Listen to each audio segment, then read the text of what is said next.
Hey, Kliq This fans, want to get closer to the show than ever? Join Kliq This TV. Kliq This TV offers early commercial-free access to wrestling's hottest podcast, plus live audience tapings of their show every friggin' week. Head to kliqthistv.com now and get inside the show that's just too sweet. The following podcast contains mature language and adult discussions.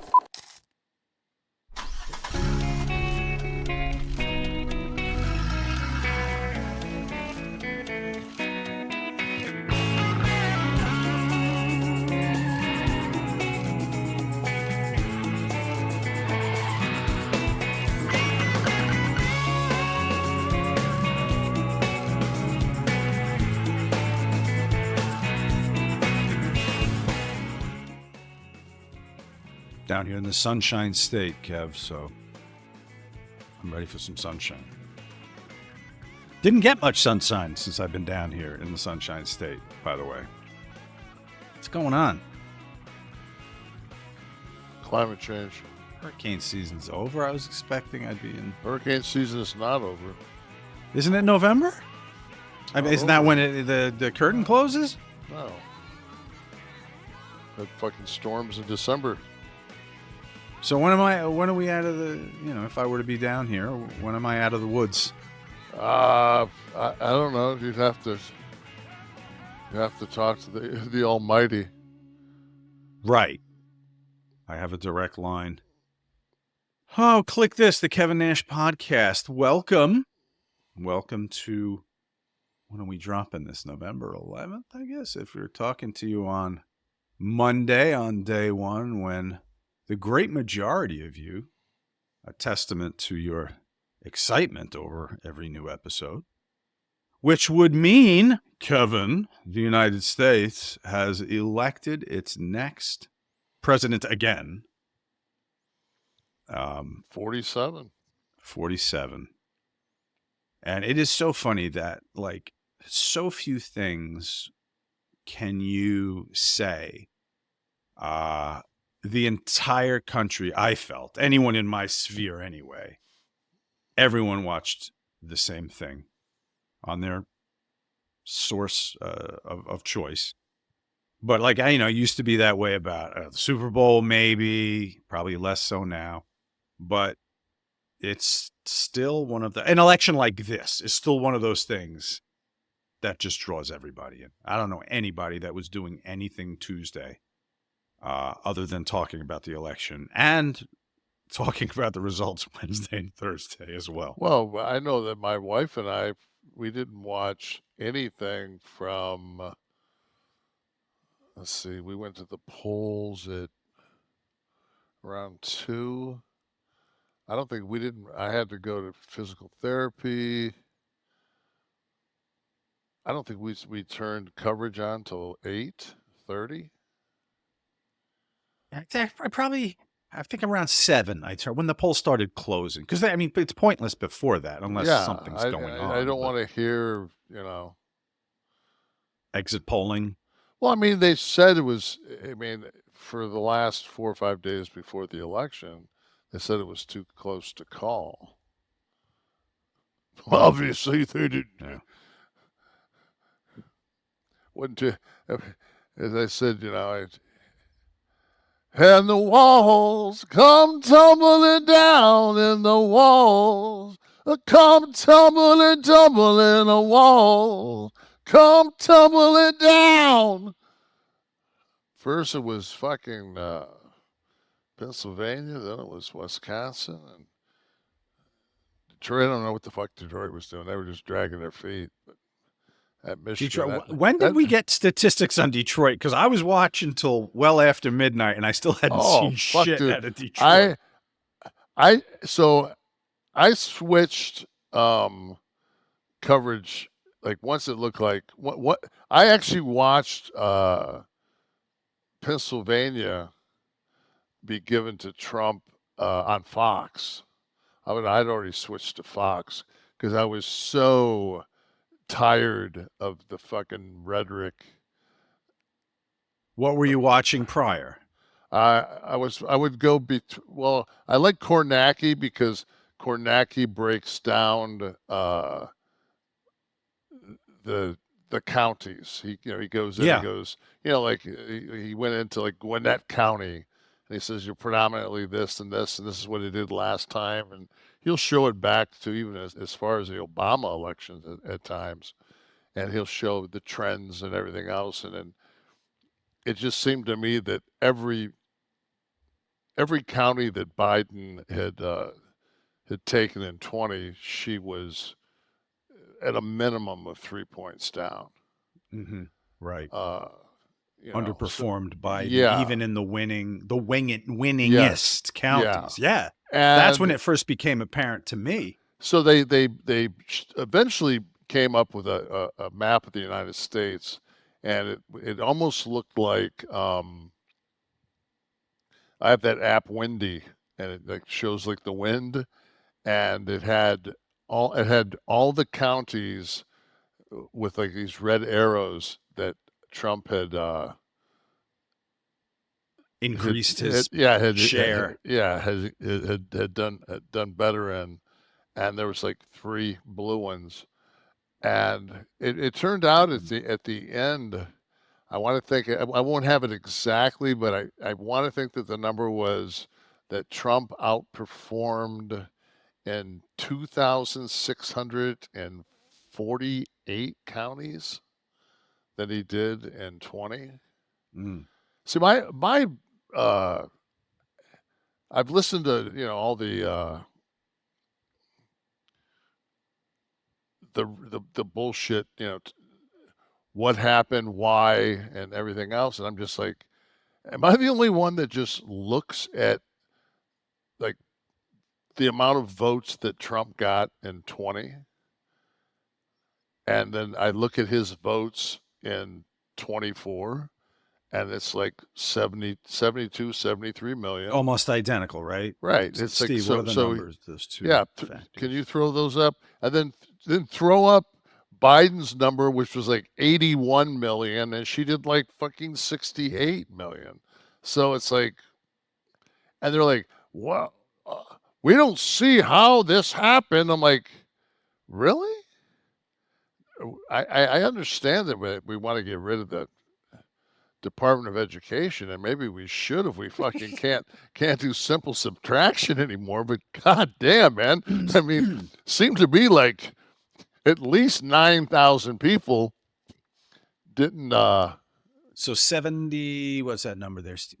I just can't see. It's too small. 70. All right, 73 1 to 68. All right, so 73 to 68, and now go back to Biden, and that would have been. Is that Biden there? Yeah, it has to be because look at all the blue states. I just can't see the top bar. There's a 81. Right, 81-74. So, yeah, so Trump is almost exactly. Just a million less. And she was what, 68? Yeah. 68.7. So 69. Did you say 60? Just say 69. 12 million. Yeah. Fewer. So I mean, I don't know. Like I said, simple math. With those numbers, with 81 million, it still came down to 11,000 and change in Georgia and 10,000 and change in Arizona. So it's like you take 9 million, like where did the 9 million people go? Okay, so he did better with Hispanic males. He did better with black males. He did better with women. I think 46 to 43%. Let's just pick the demographics that Trump didn't do better than his last performance. None.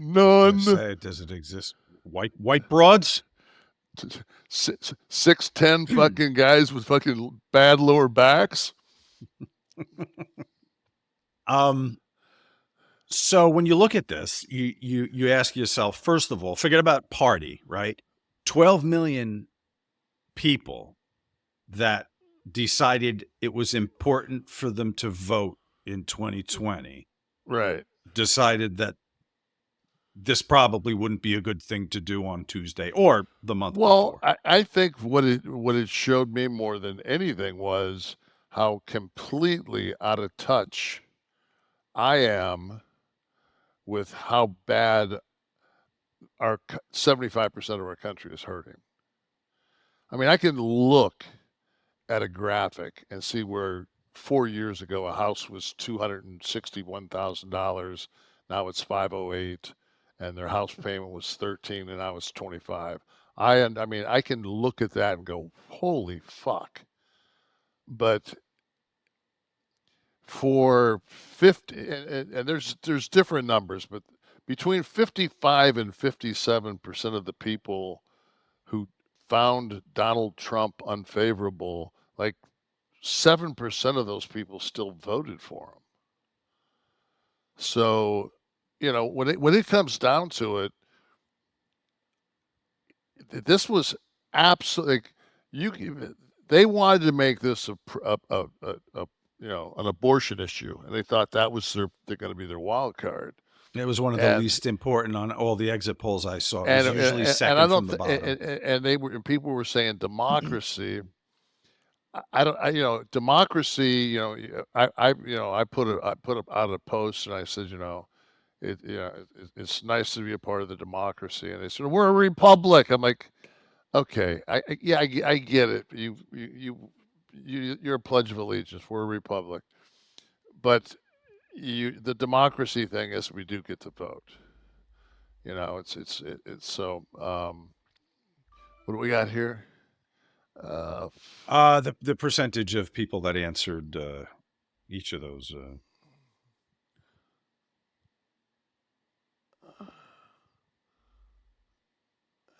Yeah, and I mean,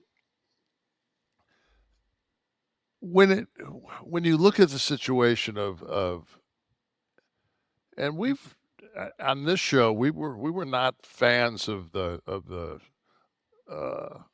Democrats' handling of the border. The border issue, yeah. I mean, there's been no argument. I feel like even Democrats in Washington, based on the attempted passage of that bill. Yeah, but that was what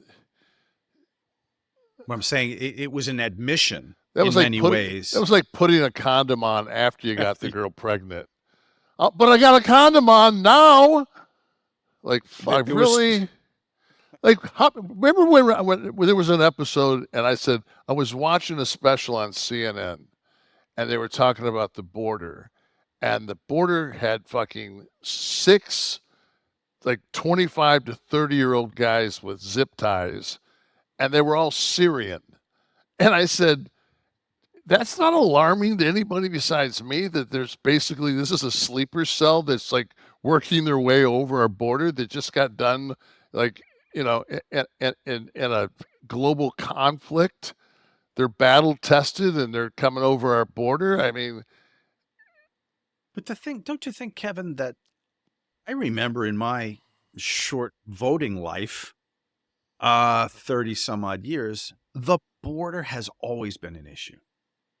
The border and more than the border, just the broken immigration policy. Yeah, and the thing is too is, you know, I'm trying to. I have such a hard time wrapping my head around the $93 billion that illegals pay in taxes. Like, my wife and I are like, how do they pay taxes?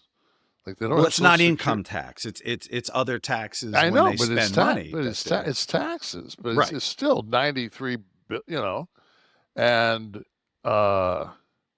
just the sales tax in Florida, I think was 1.25 or whatever the fuck it was. But nobody wants to pick their own strawberries. We all know that, and we do use. I mean, but the system is so fucking broken.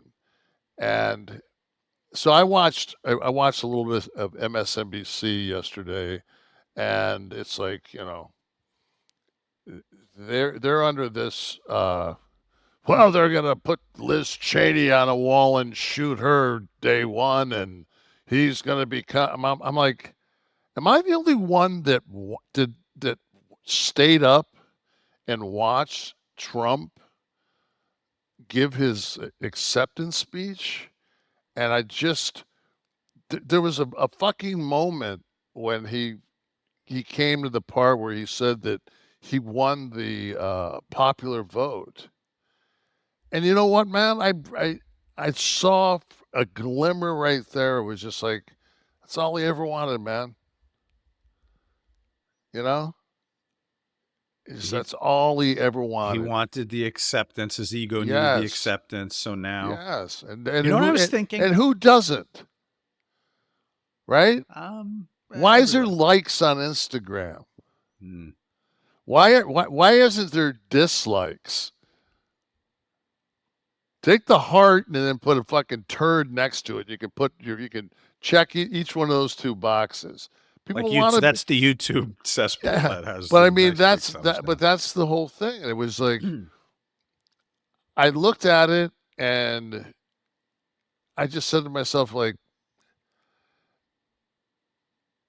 it's absolutely impossible for him on day one to deport, for there to be mass deportation, because we only have, if we have 20,000 ICE, but I want to think we've got like 7,000 or 8,000 actually field people for ICE that logistically. So if you're going to say go get 3 million people, well, each one of them will just find 4,000 a day. Shit, I mean, and then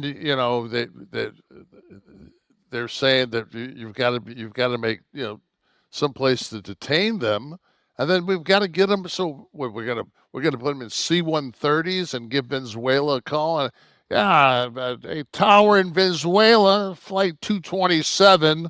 We've got your immigrants that we fucking picked off our streets. We'll be landing. Give us a clearance to land on one of your runways as they scramble fighter jets. It's like, Billy, this is not. You can't shoot all the. What is this here? The financial estimates range from $88 billion to $315 billion to deport 1 million people annually. So, just the cost of being able to effectively do this and put them somewhere. But okay, but don't you think that Trump, because I mean he loves the fight, right? That's clearly what he's in this for, other than like the adulation and the ego, of course, which most politicians want anyway, but he loves the fight. Come on, who doesn't want to be the fight? You don't want to be president of the United States? I don't want to be president of the United States. There's plenty I want to do, but I don't need that responsibility. But the thing is, there's no one left to fight. Do you think in his declining state that he will turn on the party and begin to go to war with the Republican Party so that there's something to fight? No. Because he's a Democrat. Everyone knows he's a New York Democrat, right? He does this and he says what people tell him to say so that he can get the adulation and the presidency and all these things. Because he hasn't said a word since he's won. And everybody's just like, they're dumbfounded because, well, that's all narcissists. They can't help themselves. Well, obviously, somebody must fucking have him, Well, people are probably asking for policy as opposed to theory. I'm just talking about a statement on Twitter, on Truth. I mean, he's not saying shit about nothing. And I think right now he's talking to whoever's in charge of his detail going, so when can I get out and fucking play around the golf? It's over. It's over. Like when can There's no hard work ahead. Yeah, when can I do shit I want to do now? I'm 78 years old. I just did 900 fucking rallies. Yeah, some of them I fucking played music for 40 fucking minutes. In retrospect, you know what? Fuck you. I sucked off a microphone once. Yeah, you fucking, you fill that air time. And True. and be a white dude that can't dance. Right. So, I mean, I just sit back now and it's just like, and thank God I'm 65, Like, Are you doing a mortality thing here? No, I'm 60, all right. I'm 65 years old. Yeah. It's the chances of me getting brushbacked by a fastball is pretty limited since I'm not getting in the batter's box. Like, that's like when fucking somebody cuts you off and there's some young fucking guy. It's like, I don't know. Everybody on earth knows fucking some kind of fucking jujitsu now. At least those fucking leg kicks. My fucking surgically repaired knees don't need to fucking get out and have some guy wailing with some Muay Thai kick on my leg. And I sure as fuck don't want to shoot somebody in the fucking face. Well, let me ask you a question. Going back to the election for a minute. What really, for you specifically, what's going to change? I mean, you're comfortable. You have your pocket that you're in right now, right? Nothing's going to change. Prices of if the tariff stuff happens, we're going to be paying $4,000 for a cell phone. But no, I say this. I say the only thing that is going to change for the middle class is if somebody has got to put regulation on price gouging. Like, somebody's got to go after Kroger. Somebody has got to, like, everybody is up in arms over the fucking Robert Kennedy Jr. thing. Mm-hmm. Oh, he's a vax conspiracy. Does anybody, but a guy like Kevin Nash, I read his thing and he's like, fuck you. Fuck you, FDA. You won't allow stem cells. You won't allow peptides. You won't allow hyperbaric chambers. Everything that I use as alternative medicine and nutrition and everything that I use on a daily basis, I'm going to go down to fucking Colombia because I can't get stem cell treatment here to fix my fucking back. I can't get fucking B157. I can't get TB500. I can't get the peptides I need to fucking heal my fucking shoulders. Like, fuck, man. Like, I hope that I know that he's an anti-fucking vax conspiracy guy. I hope he doesn't fucking take it to the point of, well, let's just see if we can't bring polio back. Well, that's what would happen, and he's going wild on fluoride now. At least he's taken up the charge on fluoride. That has been that and fucking the nickel inside of fucking aluminum cans and all those things that have been killing us. Fluoride's horrible. There's fucking it's like, and the dental fucking Well, I'll tell you one thing, man. If we have fluoride in our water, and we all drink fucking water, and we brush our teeth with fucking toothpaste with fluoride, well, we sure got a lot of motherfuckers with cavities.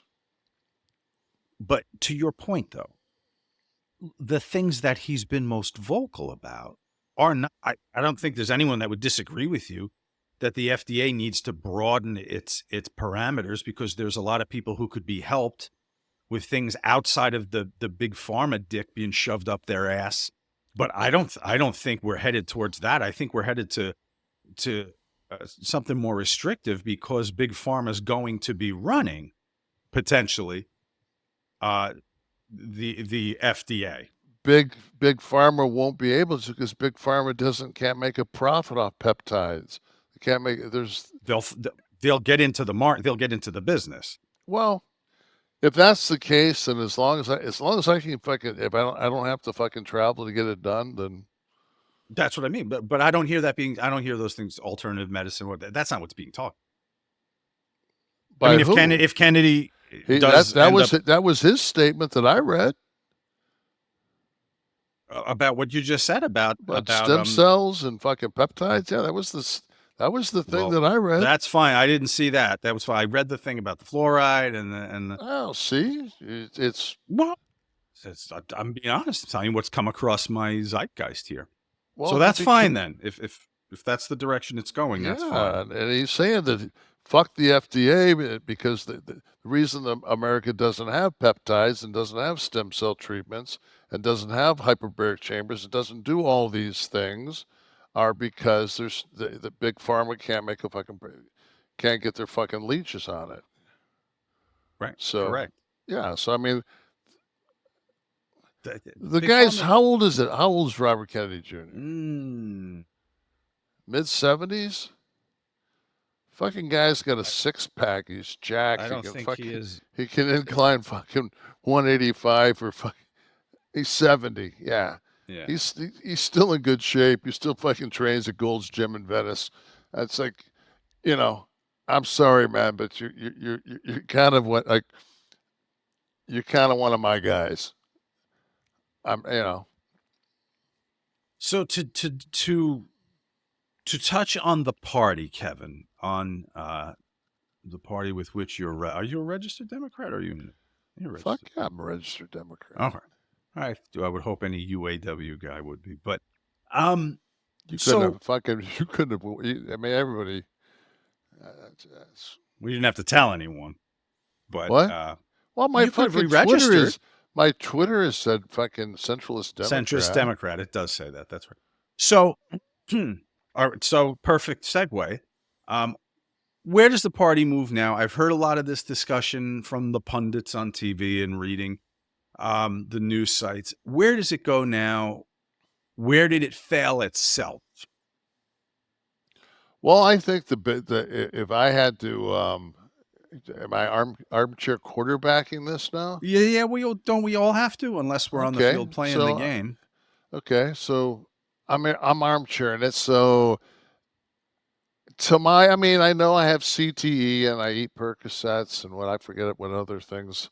Fuck out, it makes me crazy. I smoke pot 24/7 and I don't know what else, but you seem very lucid tonight, though. I feel like that there's no intoxicant. Yeah, no, this is not a time to fucking not have your wits about you.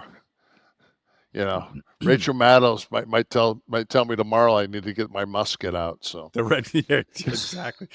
To serve a militia. That's why you're allowed to have the gun. You know, get down and fucking throw the tea leaves in. So, but Biden said he was going to be a transitional fucking president. There's strike one.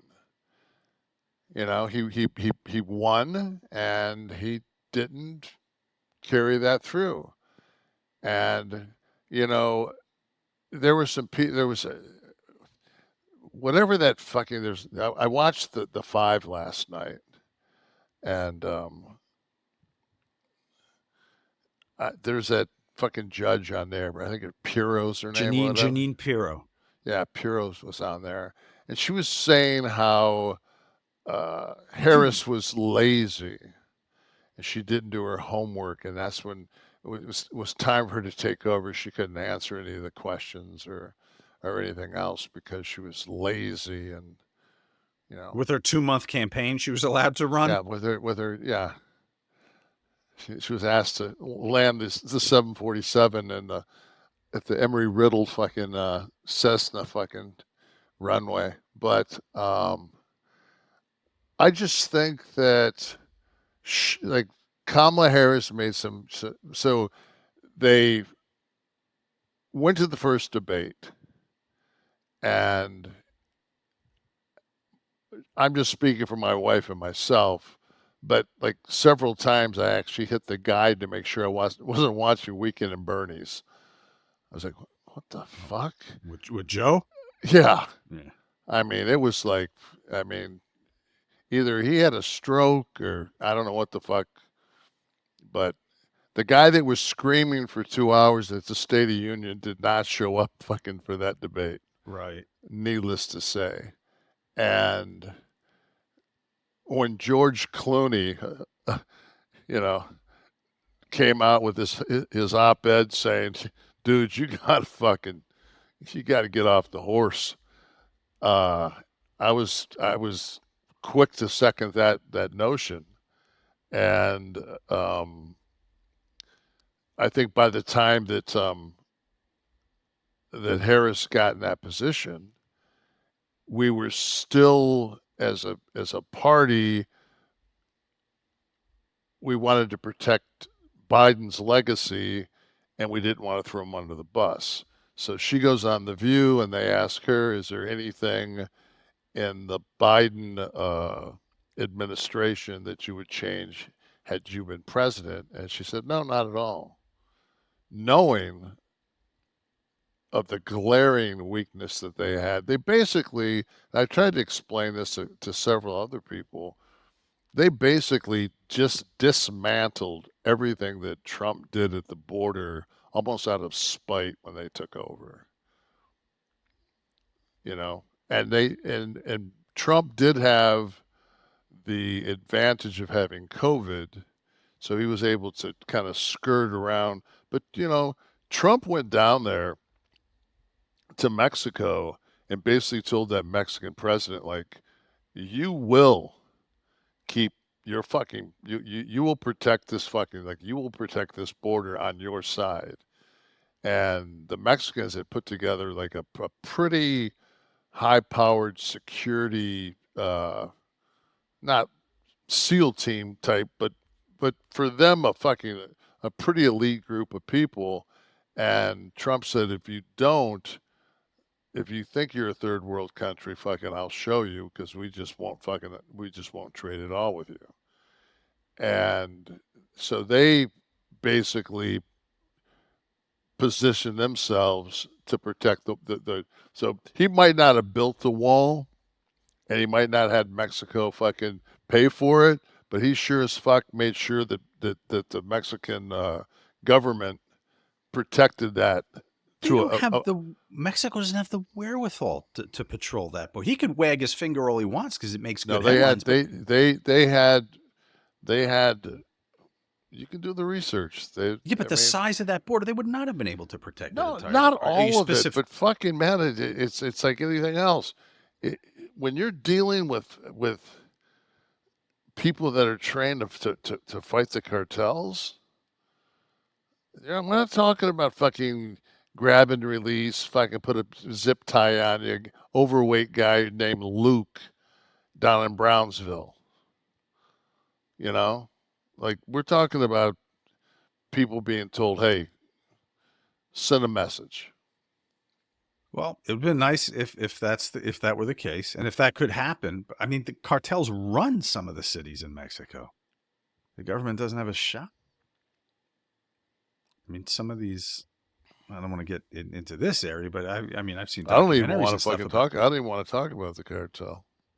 But it's an issue larger than patrolmen can handle.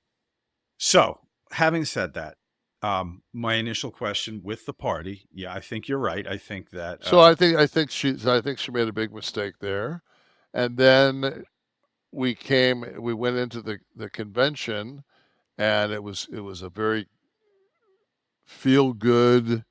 Let's go forward. Let's go forward. Let's go forward.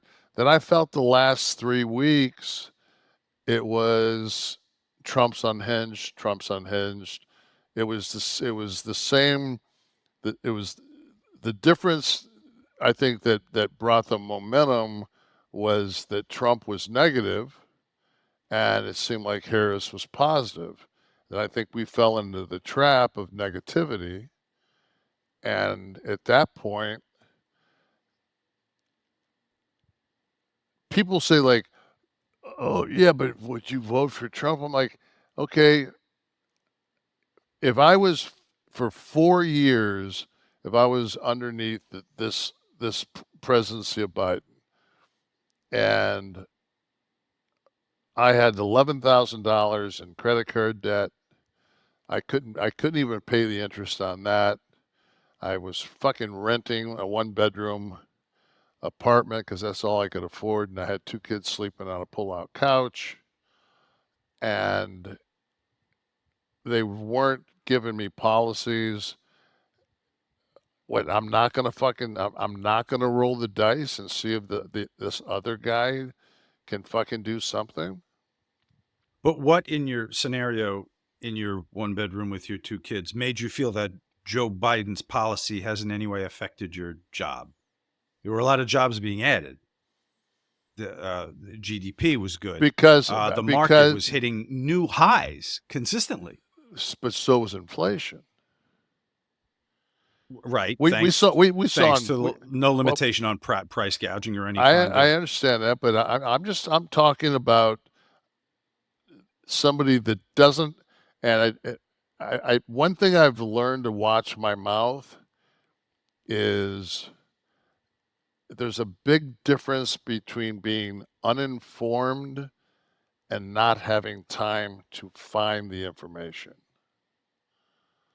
Like, if you're working 2 fucking jobs, you really aren't going to be, So I learned a lot. I learned a lot during this. I learned that, there's a lot of people that would make comments and say you're out of touch, and it's just like I always see myself.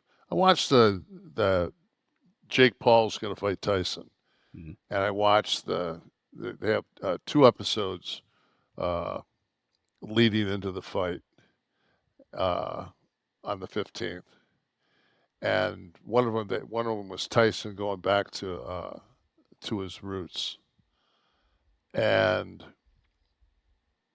Mike Tyson can go back to his fucking roots, and I can go back to my roots, but he's Mike Tyson, and I'm Kevin Nash, and he walked into his old house, and it had hardwood floors, and he said, "Man, we used to be, animal feces and clothes, and we didn't have running water." And I mean, the world has evolved, and Mike Tyson's world has evolved. He's got a 16-year-old daughter that's an upcoming tennis player that has a chance of being a professional. He's got a young son. He's got a beautiful young wife. His life is changed, and it's, even though he's still up in a pigeon house playing with, like, still with his birds, the same as I am, going to the gym every day and doing that thing and living my roots, or as Rock would say, my anchor. I'm not the same cat. Mm-hmm. I'm not the same guy. And and this election, because I couldn't see it. I just was just like, I don't fucking see how you could make any decision besides the decision that I'm going to make. Mm-hmm. And I would ask people, I don't get it. Explain it to me.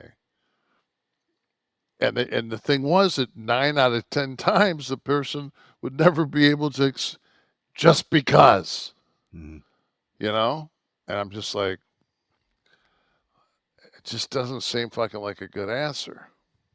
Well, you talked about quality of life, and you talked about the economy a little bit, and the cost for individual families, middle class and below, which is certainly valid at any point in time. But I don't know that that any of those issues could have been addressed in the Biden presidency. And I don't know how it's going to be addressed now or get any better. But I do know that if you are concerned about price, but still need to look good,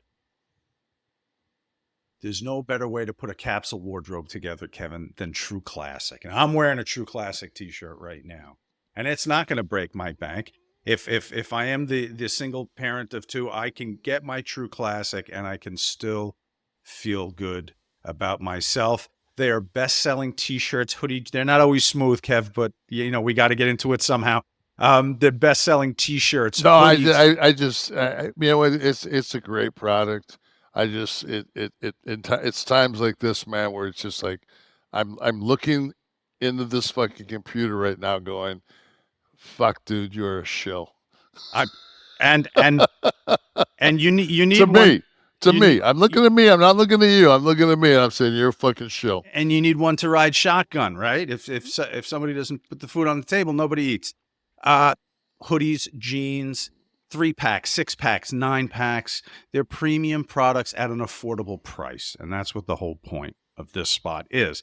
They're going to define your best features with a perfect fit. Snug in the arms and chest, a little bit of room in the midsection. You know, not everybody can boast being able to bench 600, but they have the 100% perfect fit guarantee, easy returns, trusted by over 4 million customers with 200,000 positive reviews. More than 200,000, as a matter of fact. Ultra comfortable, perfect fitting essentials. They make the perfect gift, by the way, for the men in your life, for any of the ladies that are listening right now. Fall and winter must-haves, the long sleeve Henley, the waffle hoodie, the jeans, button-ups, joggers, and more.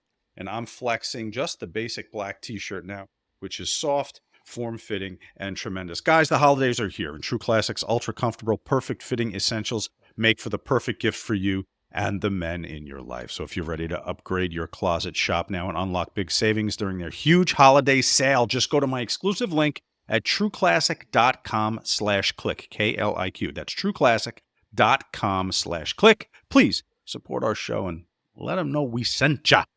End the year with some holiday cheer, thanks to True Classic. And we So I've got grades of t-shirt.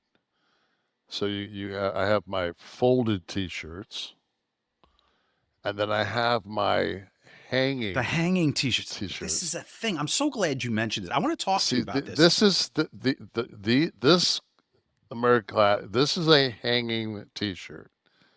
Right. This is apparel. Right. That's so great that you brought that up because, and I'm not kidding here, I had traditionally folded them into small Marie Kondo-like squares in the drawer. Then when I changed over for the season, I have some nice t-shirts of various brands. And then I got these. I said, I should be hanging my t-shirts. So I began hanging, but then I went back to the drawer. You're hanging. No, you're hanging. And I have nothing but wooden hangers in my closet. Is there some no-slip rubber on the sides? Because No. the hanger can be a tenuous thing. No. This is the gayest conversation we've ever had on this show, by the way. I proudly. It's just so OCD, but it's so perfect. You know, it's just that wooden hanger with those, and I'm talking, I'll give Johnny Cash a run for his money with the Man in Black, because I'm usually in black. And I just, man, as I've gotten older, my skin is so fucking dry. So I remember Scott his face would get real dry and peel and get all over his shirts. And this is the thing you got to do when you get old. You got to give it one of these because your face dandruff fucking gets all over your shirt. But your beard too, does that flake your skin at all? Because that used to always. And then if you actually use hair product, you know, if you put that's true too. I got my hair cut today because I'm going on the road. See, I would have my True Classic T-shirt on, but it's already it will be traveling with me. It's packed. Yeah, it's going. So you did lose the jogging pants to your was it your nephew or somebody? Well, they were they were clam diggers. I felt like I was at beach blanket bingo for the fucking 60s. Kev, I have a new moisturizer coming tomorrow. I'm going to let you know how it works, and then I'll give you the name, and if it's good, you can get that. So to round out the discussion, Kev, I want to float something by you that a theory that I have on this, and I just want to see where you land on it because it is your show, and they should give a shit about what you have to say, not me. Oh, I don't think this election, the result of this election, was due as much to specific policy issues that I'm seeing debated all over the place as it was an overall move moving more left with things like the diversity, equality, and inclusion, where focus is put back on people's race and gender. And I'd call it a more extreme wokeism, okay? Exclusionary policies like that. And now I don't think Kamala was extreme or too far left, but I think and she only had 2 months to spread the message. But I there think- was that one black and white ad that played over and over where she sat and said that she would support giving sex changes to prisoners. Which was actually a policy under the Trump administration that wasn't changed and did happen. Well, I throughout know, the but I Trump mean, it was one of administration. those things. But see, I'm so central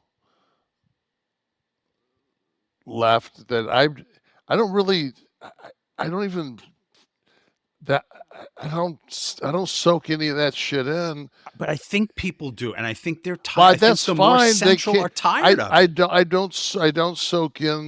I don't soak in the Proud Boys message. I don't soak in the fucking whack jobs on the. I Those kind are of the two, right? The two sides. I stay in the fucking.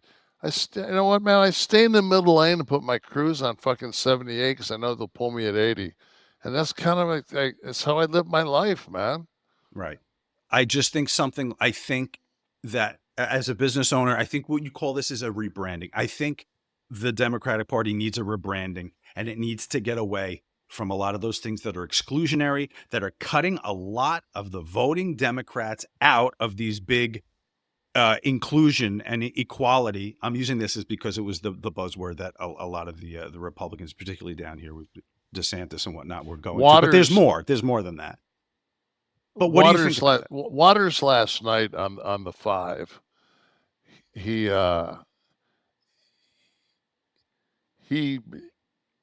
used the term that the Democratic Party was basically a highbrow, high-educated, coastal elite party. And that's kind of what we have become.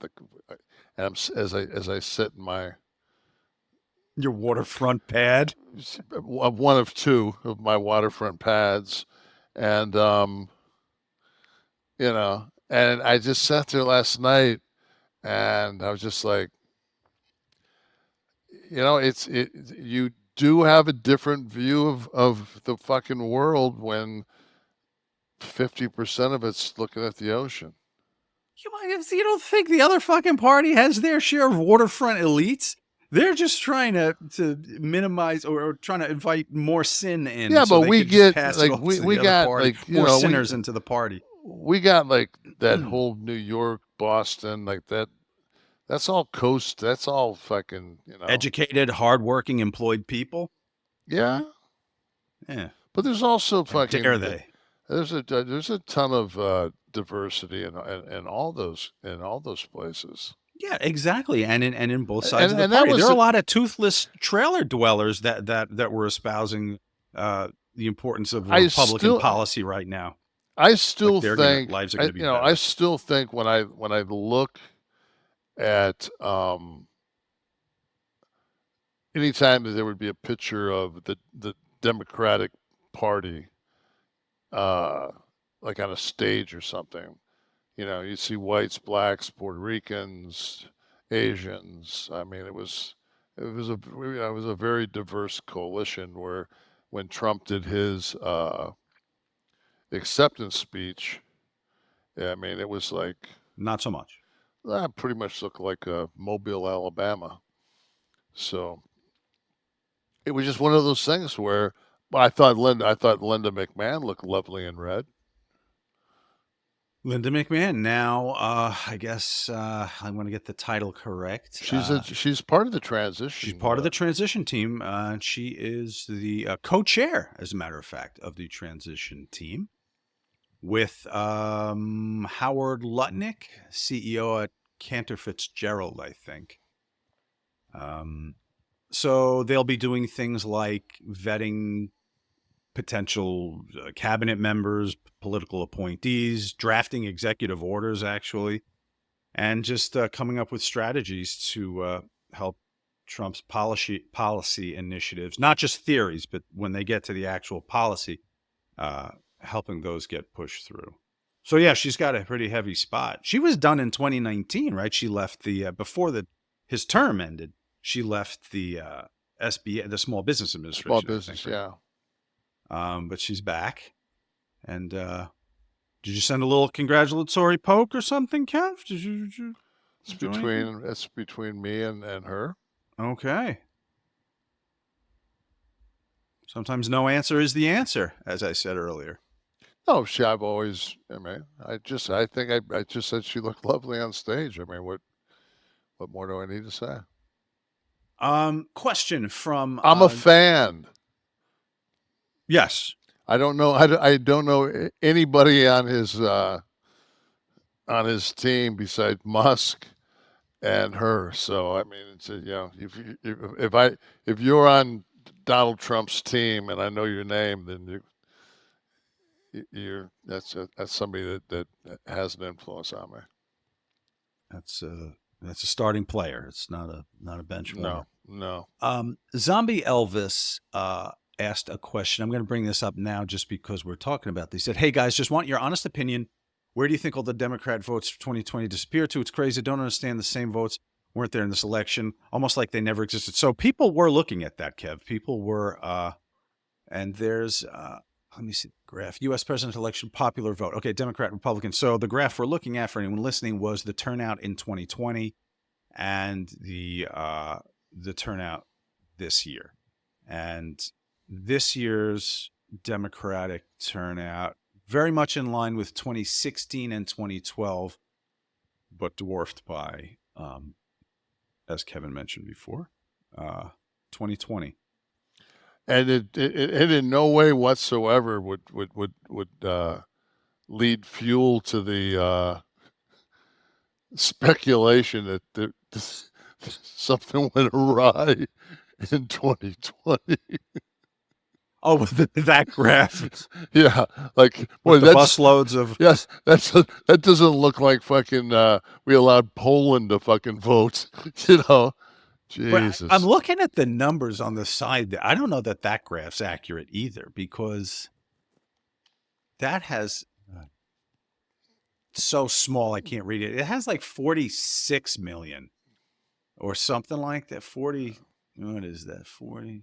Oh wait, no, 65. Yeah, we didn't have 81. No, so that is accurate. Okay, so 81 to 60.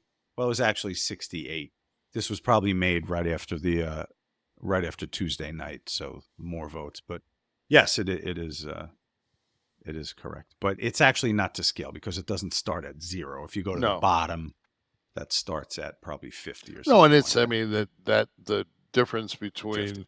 70 and 80 is 4 inches. So I mean it's kind of a little bit of a fucking bogus, little bogus there. But yeah,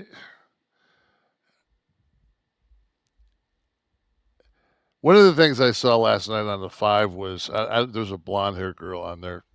I don't know what her name is. I'm sure I'll get to know because I'll watch that show a little bit because it was actually kind of entertaining. But she said that what was her point? Fuck. Did it have to do with turnout? What we were just looking at? No, it was I've got a fucking set of brain fart. It'll come to you. Yeah. Throw it out when it comes out. 2012 election, total votes cast 129 million. 2016 election, total votes cast 136. 2020 election, 158. So, and then what did we have total in this one? 68 plus 73. Oh, you make me do long math. It's late. I've been up. Germinator was listening last week, Kev. He says, seriously thought about writing in Kevin Nash for president because I trust him more than the candidates, and Sean for vice president because I'm 80% sure he's never fucked a couch.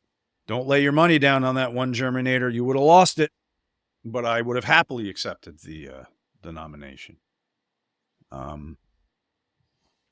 Thomas? I would never get by the vetting. Right. Oh, I think you would.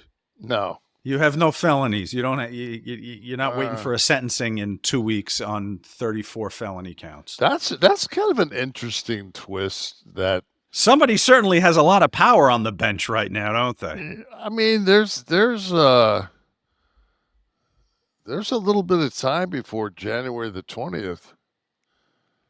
You know, for shit to get stirred up, but. My whole thing is, you know, there was that Where's Waldo? Where's fucking Garland at? Merrick Garland? Yeah. When was the last time you saw that motherfucker?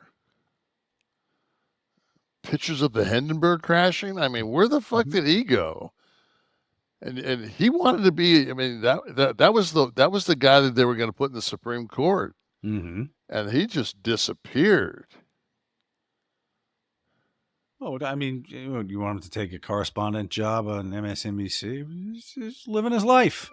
I'm a personal assistant for Smith. He's oh, that's what when I'm going forward, sir. Yeah. Thomas Logan, Kevin's no Marxist. He's a good dude, served his country and supports our Second Amendment rights. He's just an old school Michigan Dem. When Kev was growing up, the Dems were anti-establishment. 50 years later, the Dems have now become the establishment. Kev will eventually catch up. Interesting observation about the evolution of the parties over time. Well, I'm never going to be, I'm never going to vote or have an inkling to vote to keep the white man in power. I'm not driven. I'm not. As a cause, you mean? You'd right. vote for a white man, I hope. Absolutely. I voted for Biden. Right. But you're saying just as a cause to keep it exclusive. I was looking back at like the people I voted for, and I voted for Reagan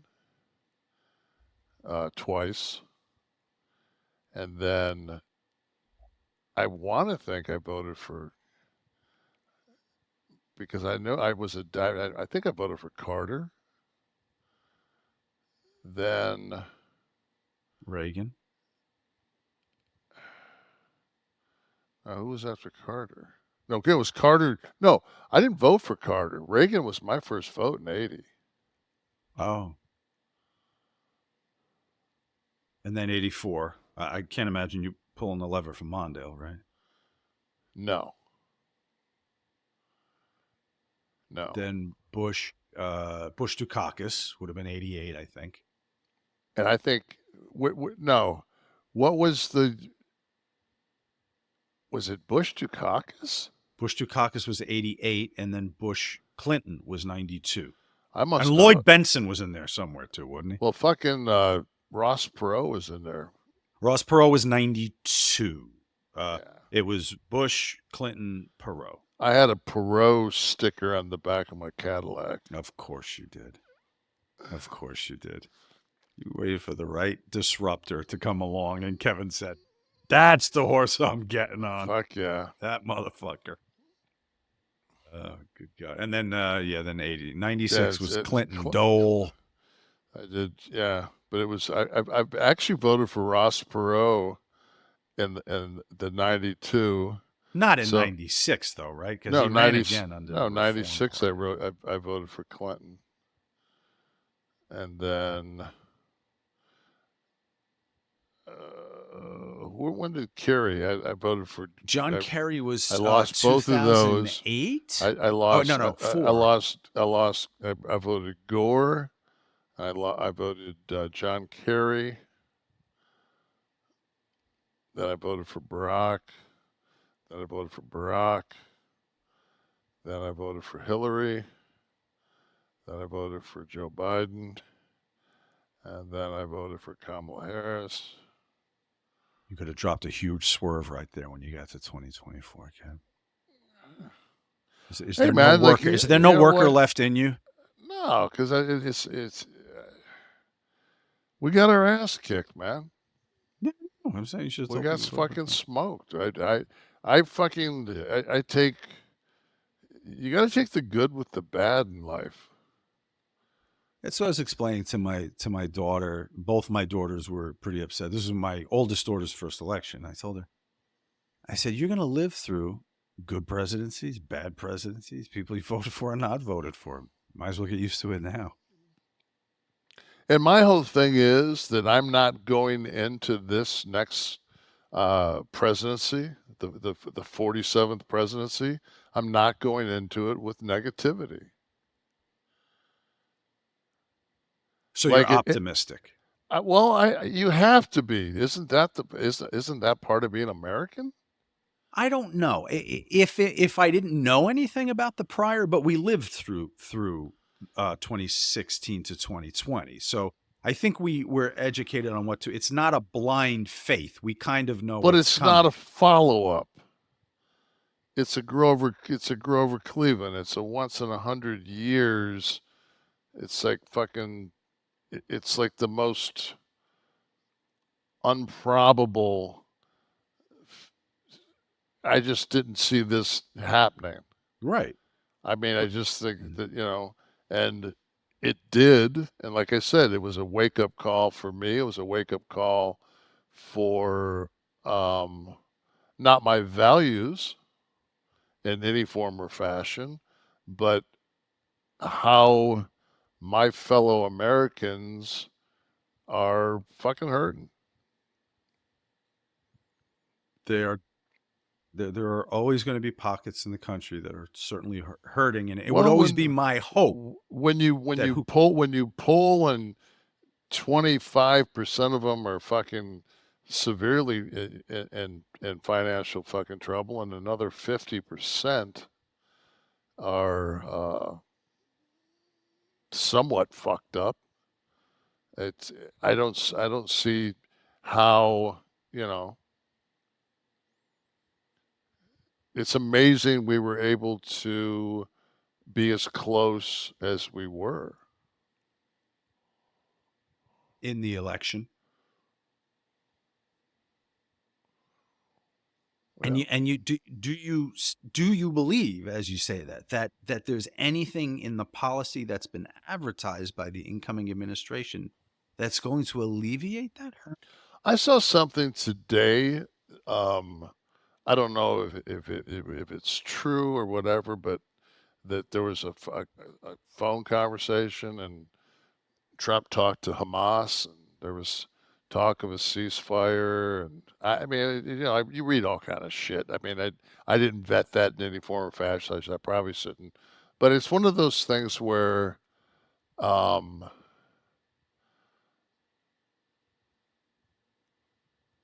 think that he was validated in this election.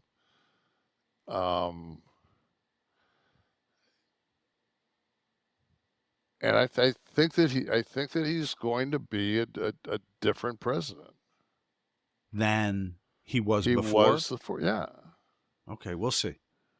We'll see. Hamas in Israel is a weird thing to go to, yeah. Just because that's a religious war. It's no one in Washington. No. I mean, he's got everyone convinced that they think he's tough. So the religious war of how many fucking 1,000 years is just going to go away because Trump's tough. No, no one in Washington's solving that problem. I'm not saying that. I'm just saying that it won't. I just didn't feel that. I worry about NATO. But then I did some research on Poland, and Poland is basically, I mean, abortion is completely outlawed in any form or fashion in Poland. Mm-hmm. You're jailed if you perform it as a doctor. You are jailed if you have one as a female. There are LGBTQ free zones throughout Poland, and if you look at a map of the LGBTQ free zones in Poland, it looks like a map of North and South Carolina, South Carolina being the free zone. Is that a fact? I didn't know. Is that a fact? Steve, see if you can find the LGBTQ free zone map of Poland. There we go. There it is. The red is the Restricted. Yes. Okay. That's so. And if they come through Ukraine, that's where they go next. Right. And you say to yourself like, oh wow, what a fucking democracy they're going to be battling in that fucking. Does that happen to be the border? I'm looking for the South Koreans on a border. Is that the one? It's like, and they've got like a border wall. Is it Belgrade or where's there's fucking, man, I read there's like somewhere, and like they've got refugees trapped between the walls, and it was one of those, it's like anything else in life, you know, you fucking, you're so worried about your home base, and then as you start researching and going into, because one of the things I also found, and it's for conversation, but that we have never sent the Ukrainians enough to win. We've basically given them enough for them to kind of hold where they're at. So, well, it's like training wheels. Yeah, but I mean, you can't fight the fight for them. No, but it's the same token. It's like you can't give them fucking billions and billions and billions of dollars forever. You know, it's like, are you really going to put fucking $43,000 into your 20-year-old Mercedes? Yeah.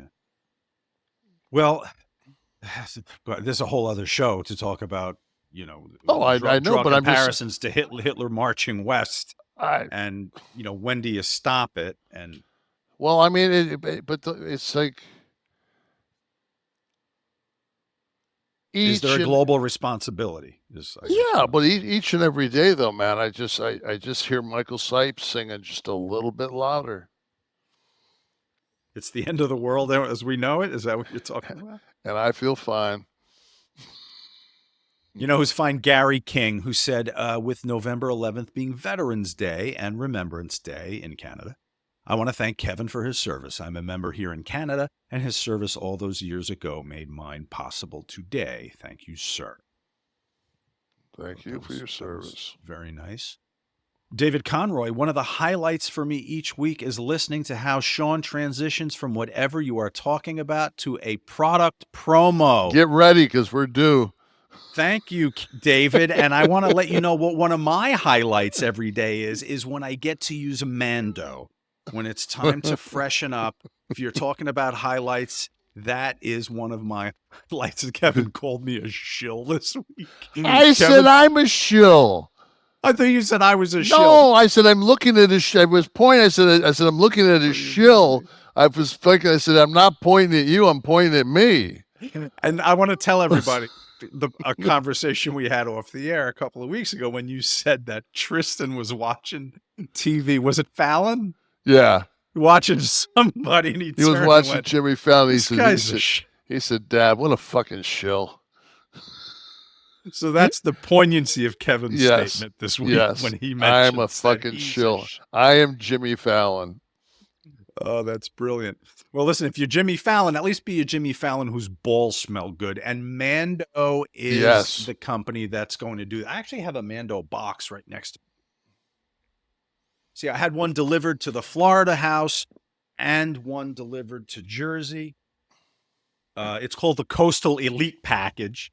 And it comes with the bar soap, this cream. This is that's the Democrat cream. The blue, right? The blue and white. Let's keep it real. We have the red or the orange. This is the whole body. This is I love this because they've designed the sprayer. I don't know how they do this.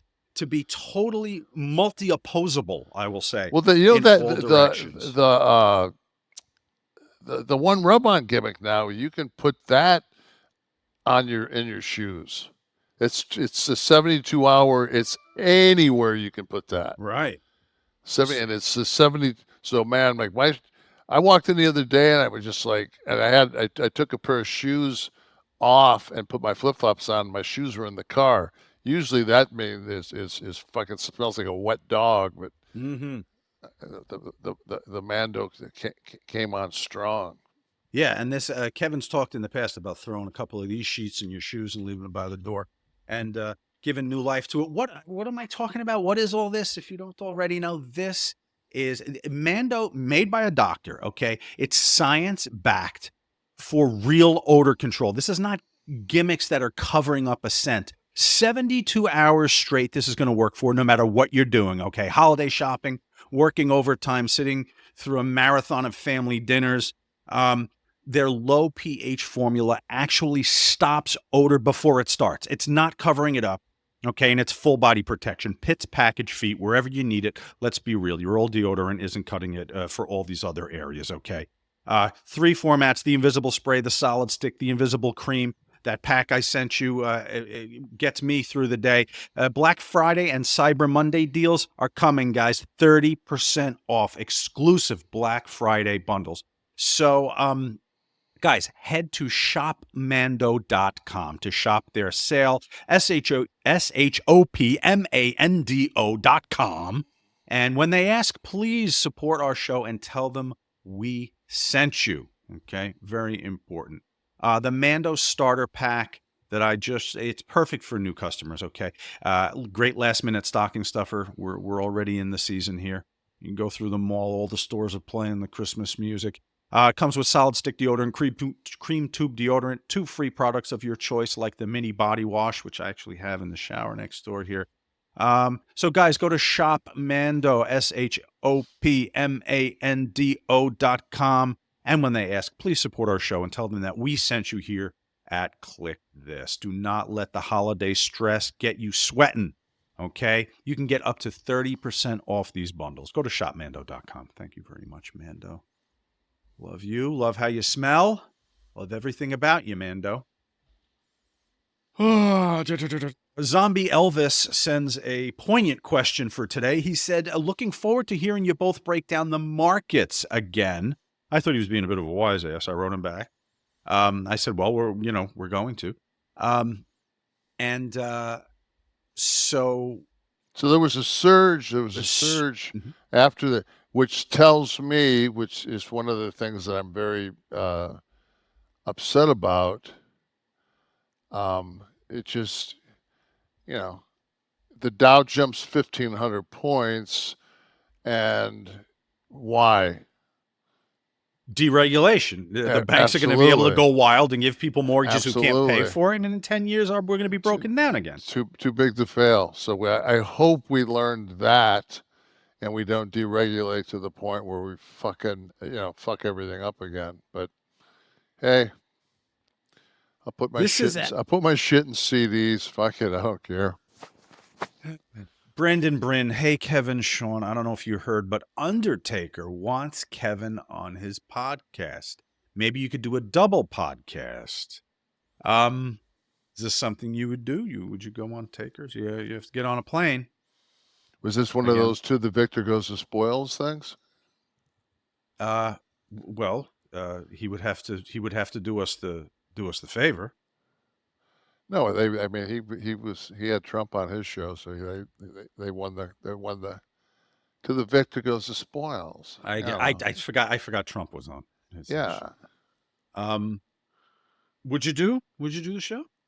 Would you do Mark? I mean, I'd do it. I haven't seen fucking Mark in so long. I'd do it just to say hi to Mark. Just to catch up.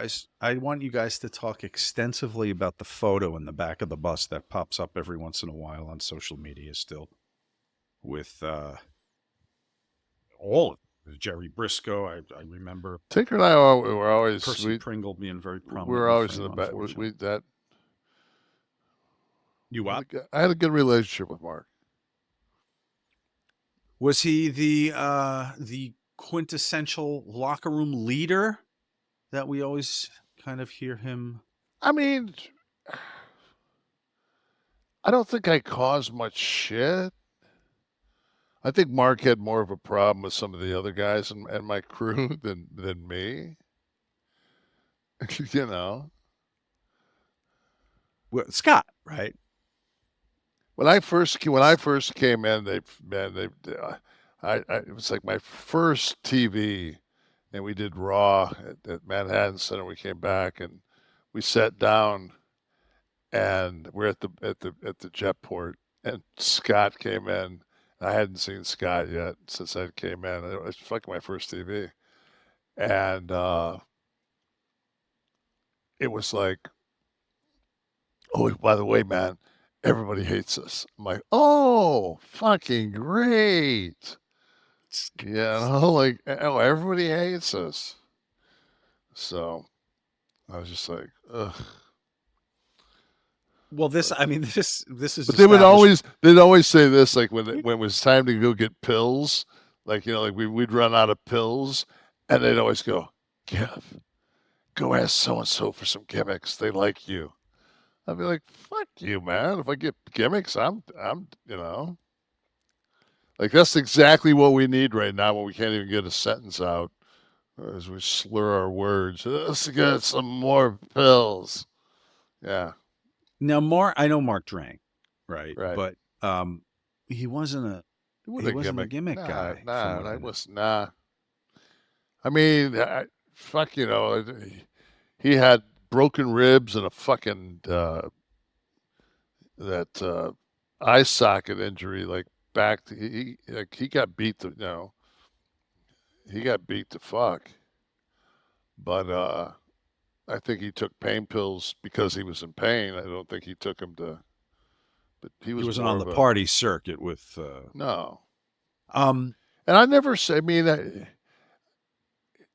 besides Cypress Hill, I don't think I've ever seen Mark really fucked up. What do you mean besides Cypress Hill? Was it the infamous? I want to think it was Berlin or Hamburg. Cypress Hill ran into the fucking boys, and it was a fucking like a party down. I was gonna say, was it everything I imagined it to be in these 2 seconds you just said? Cypress Hill, like was on all the cards. Cypress Hill was looking for a draw until the boys went in the fanny packs and pulled out the pharmaceuticals. And then it looked like the St. Valentine's Day Massacre. What happened in Berlin? It was either Berlin or Hamburg is where it went down. Oh, Mark participating in the party with Mark was Mark was one of the heavy hitters in the igniting the gimmicks with some Jack Daniels. Well, I was going to say that whiskey was his thing, right? Yeah, he was with the Gargle crew, wasn't he? Yeah, but I've sat with Mark and handed a bottle of Jack back and forth with like Mark and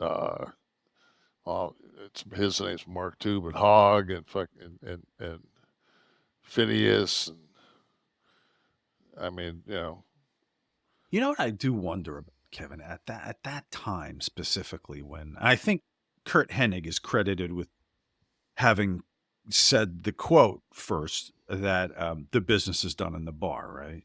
I think that was that was. But I'd actually heard Arn say that before I heard Kurt. Oh, okay. At my first run at WCW, because Arn was. Remember, there used to be a bar, and might have been Virginia Beach. It was called, I think it was called September's. It was one of those bars, man. It was always loaded with. I mean, the rats were like A+, but it was always packed. It was just a good place. It was kind of like that Baja Beach Club that was down in, I think that's what it was called. It was down in Tampa. There was a couple of places that you'd go out and all the boys would be out with their fucking gun shirts on. With the fucking gimmicks rolled up, showing the guns. walking around. Did so with the business being done in the bar, I do wonder about guys like Paul, and others who I knew were straight-laced. Much harder for them to gain acceptance. No, because at that point, it's almost like it's an appreciation for the guys that don't. You can still go sit in the bar and hang out, and you don't. The fact that you're not indulging is, for us it was really a godsend because, it probably saved our life. We That's what did they say, fine. there We was did somebody to fine. grab the wheel. No, we did, but I was always the wheel man, and before Paul came along, I just didn't. I just waited until I got 50 miles out before I started my party. Right. Right. So I was responsible. I knew that's one thing that Rick, my first mentor, Rick Rude, taught me was, then man, arrive alive. That was the key to the business, was arrive alive. You can be late as fuck, man. Just arrive alive. Right. No reason to fucking. Who else were straight edge like that, towing the line? I don't know. Was Tito there when you were there? I know Tito was. Yeah, I mean, Martel. Were you there with Martel or no? yeah. Okay, him also. From what I understand. Hope I'm not ruining their street creds, but I think. No, I think though at the same time though it was the rest of the crew.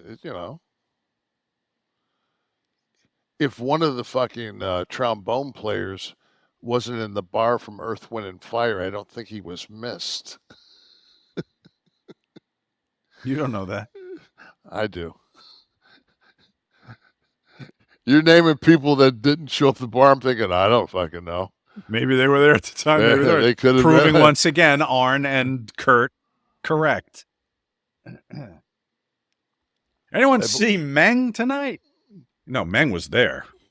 They both they both had good runs for they all three of those guys had good runs. So. Well, reliable, right? I mean that now you're a promoter. Now you just switch the hat. That's a guy you want to keep around. I don't know. Arn always said he couldn't trust anybody that didn't drink. So different. He was of a different time. Kevin, TKO Endeavor released their numbers today. Was it today or yesterday? No, it was. I think it was yesterday. Yeah, it was yesterday. And I just was it 651? Yeah, I want to get the exact number here. 681 million. The revenue surged 52%. This is WWE and the UFC combined. Yes, I'm sorry. The parent entity there. I don't want to in any way throw these numbers out there and think that we're not giving UFC their credit. Well, but UFC went down. When I understand that, but when we compare our numbers with the AEW numbers. Oh right, yeah, they're same ballpark. Same, same. Give or take a mil. You say tomato, I say fucking what a fucking waste of money. So WWE's revenue jumped 274 million to 326, which helps offset a $42 million dip. I talked to a very, very high up WWE person. Executive? Yes. And I won't divulge his name, but I said to him, I actually think that WCW in '92 was more of a threat to the WWE right now than AEW was. And he said, fuck, without a doubt. You also said this week, because I was reading the wrestling news, you said on this show that Roman Reigns' salary was the entire expense, the entire payroll expense in 1994? 93. 93. I saw Yeah. you got coverage this week. You got coverage for that, and then another story. I forget what the other story was. I saw your name. They all listen. All the writers must listen, Kif. We are the news. So, and a rise in profit. So this is a remarkable indicator for Endeavor, really. That damn Levesque boy's doing a pretty good job. He's doing pretty good. He's doing pretty Looked good. to me like that Saudi Arabia situation over there. They got a whole WWE experience you can go to. I did. There was something outside of the arena. I mean, this is just a standalone. It's like the Hall of Fame. It's like an interactive. I wanted to bring up, what the fuck was I going to ask you about? I don't know, I'm here? still It's trying in to the remember story. what the fucking blonde hair girl on the 5 had to say. So Yeah, you told me earlier, and I forgot as well. okay. A strategic. I think she wanted to get fucked by Mike Strahan, but no, that was something else. Professional bull riders. This was the thing. Buried in all these results was regarding TKO. Quote, the group recently announced a significant strategic acquisition of sports assets from Endeavor valued at $325 billion, including professional bull riders, On Location, and IMG. The transaction's anticipated to close in the first half of next year. When was the last time you watched the professional bull riders? What do these people pay to get in these dirt-filled arenas? That there's $3.25 billion. Now it's partnered with the other interests, I know, but Deadline put that as the first item. So we take that now and we think old school bull riding. The guy with a cowboy hat on and the gate opens up and right. Now it's like a guy with almost looks like a hockey helmet on with a face mask, and they're all like almost all like South American, and they're almost all almost all the bull riders are Latino. Well, will they be here under Trump? I mean, I don't know. I question the acquisition based on the plans for mass deportation. You may need new. Dana's got a dog in the fight, so I think they'll be okay. Yeah, well, I don't know what his policy assignment is yet. For he just went up there, man, and just was Dana. Okay, so I'm looking at I think that's one thing I think when I watched it on I will say Wednesday morning at this point was I got the feeling that like I get the bro down, the bromance of the whole thing of the Trump movement. Like it's that brodom.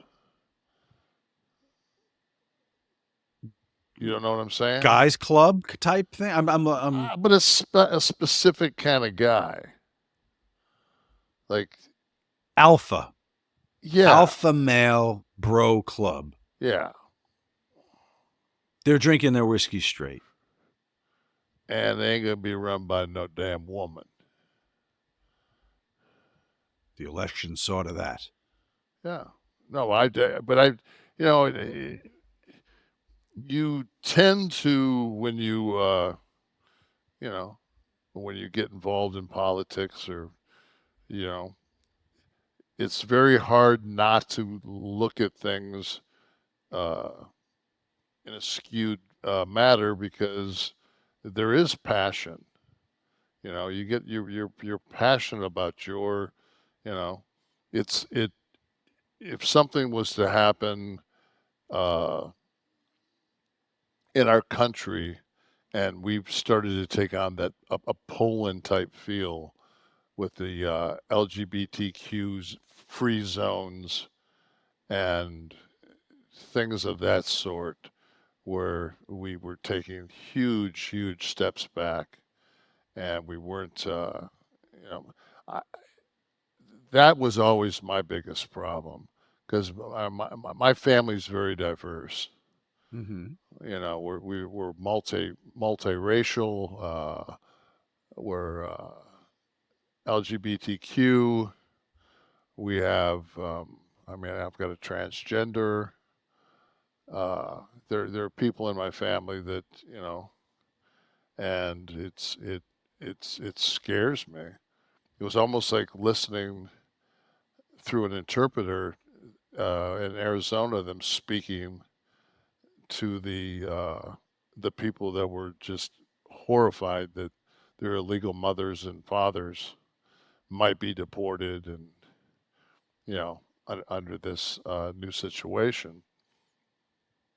And you know, so there's a lot. You know, you're invested, and you know, I do live in I do live uh, a very privileged life, and sometimes you know, I forget how privileged I am until I watched and saw this whole thing go down, and I said, I take issue with that privilege word, though, Kevin. Privilege. I guess if someone's born into something and inherits everything, I would call that privilege. I don't like how that word. See, this again. I think this cost us an election. This the white privilege and you worked for every fucking thing you had. Your father "Oh, was on the line. dude, I'm At you crippled, a man. I'm fucking absolutely. I'm so fucking miserable every day of my life in pain. I mean, I'm not saying I didn't pay the price, But you don't know. apologize for money in the bank. That's money you fucking No, made. no, I'm not. But at the same time, it's just like, what's the fucking Spider-Man line? With great power comes, Great responsibility. yeah. Or this web is stuck to my balls. That was the other one. That was fucking, yeah, but that Manscaped took care of that. Um, I think that I just didn't. I was so busy looking at my fucking portfolio, going, "You're just not fucking invested, man. That's your fucking problem. You don't have your money guy's not doing you right." And it's just like, guess what? You don't have a portfolio if you don't have no coin. Now, granted, I earned my coin, and I fucking I live a fucking life of a pauper. But That's by choice. well, no, Well, it's by design, because you know what, man? Like, I'm sorry, but I remember what it was like to fucking eat shit, and I don't want to get too far out of that fucking zone. So if I ever have to eat shit again, you know, I mean, I'm not proud of it, but there was a time, man, where fucking I punched my coach and got thrown out of college and didn't know what the fuck I was gonna do. And I right. took a fucking crowbar and went into a fucking washer dryer place at about 3 o'clock in the morning with a couple of buckets and fucking popped the top off every one of those washers and dryers and turned those fuckers on their sides and dumped the quarters in those buckets and went to the bank and got fucking rolls and rolled all those fucking quarters up and cashed them in. And I So, mean, kids, listen out there. If you ever fall on hard times, no. But no, listen, I'm just saying, it's, you went through it, yeah, but you made the right choices, and you're not privileged. You're earned. You're vetted. well, I mean, I You're should say invited. I feel privileged. All right, you can feel privileged, And but I'm the not thing going to is let you too be. is you know, a lot of people there's a lot of people out there, man, that have taken care of Kevin Nash, that have bought my figures and my merch and my, you know, have made sure that, you know, my shit my shit keeps going. Right, and Kev is very frugal. He's very he lives he Can we reference the Bronco again? Was it the 45-year-old Bronco that's in Oh, the garage? which I've got to go down after this show because it's leaking, and they're telling me Yeah. I've got to fucking clean up underneath it, and so I brought a blow up. Like if you lay out in your pool, those like the long fucking gimmicks you blow up. So I'm gonna blow that up and put it. I'm gonna clean underneath my Bronco because it hasn't been running. That I don't run it very often, so the seals are getting bad. And so now I've got to fucking and now it won't turn because it hasn't been started in forever. So Why do we? Can we just wrap it up? Or it's done, right? It's done. What? It's done. The truck. Yeah, I'm gonna sell it. Okay, yeah, we got it. I'm gonna sell it. I got. They're fucking paying. They're paying that fucking Eldorado right now. I just put $6,000 into the fucking convertible top of that. I'm getting it painted. Like, it's like, and the thing was that the Bronco, like, my son got in his first wreck in that fucker, and didn't hit anything, but he just a guy kind of swerved. He was driving it, and that Bronco's it's a '93. It's like fracking pinion. It's it ain't smooth, and he just overturned and hit a palm tree about that big around, and that Bronco, because it's lifted, it's got a 7-inch lift on it, and it just that fucking bumper just cut that palm tree and like somebody hit it with a fucking chainsaw, and that fucking palm tree just went flying. I was just like, would not want to fucking have this fucking. And if you ever get under one of those '93 Broncos, it's like 2 I-beams that they built the fucking the Empire State Building.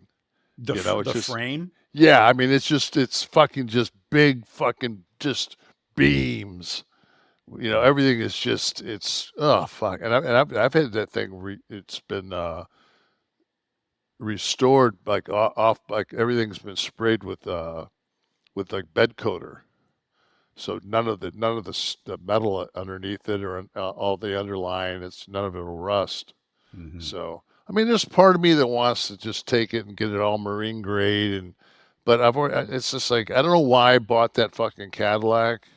I guess because I had one, and I don't know. If I had it to do over, I wouldn't have bought the Cadillac, and I would have. But it was just I'm not a toy guy, right? So because it's like I'm getting older, and I got all this money, and I'm like, I don't want to just fucking die and let somebody have all my fucking money. But at the same time, it's just like. I'm just so fucking cheap.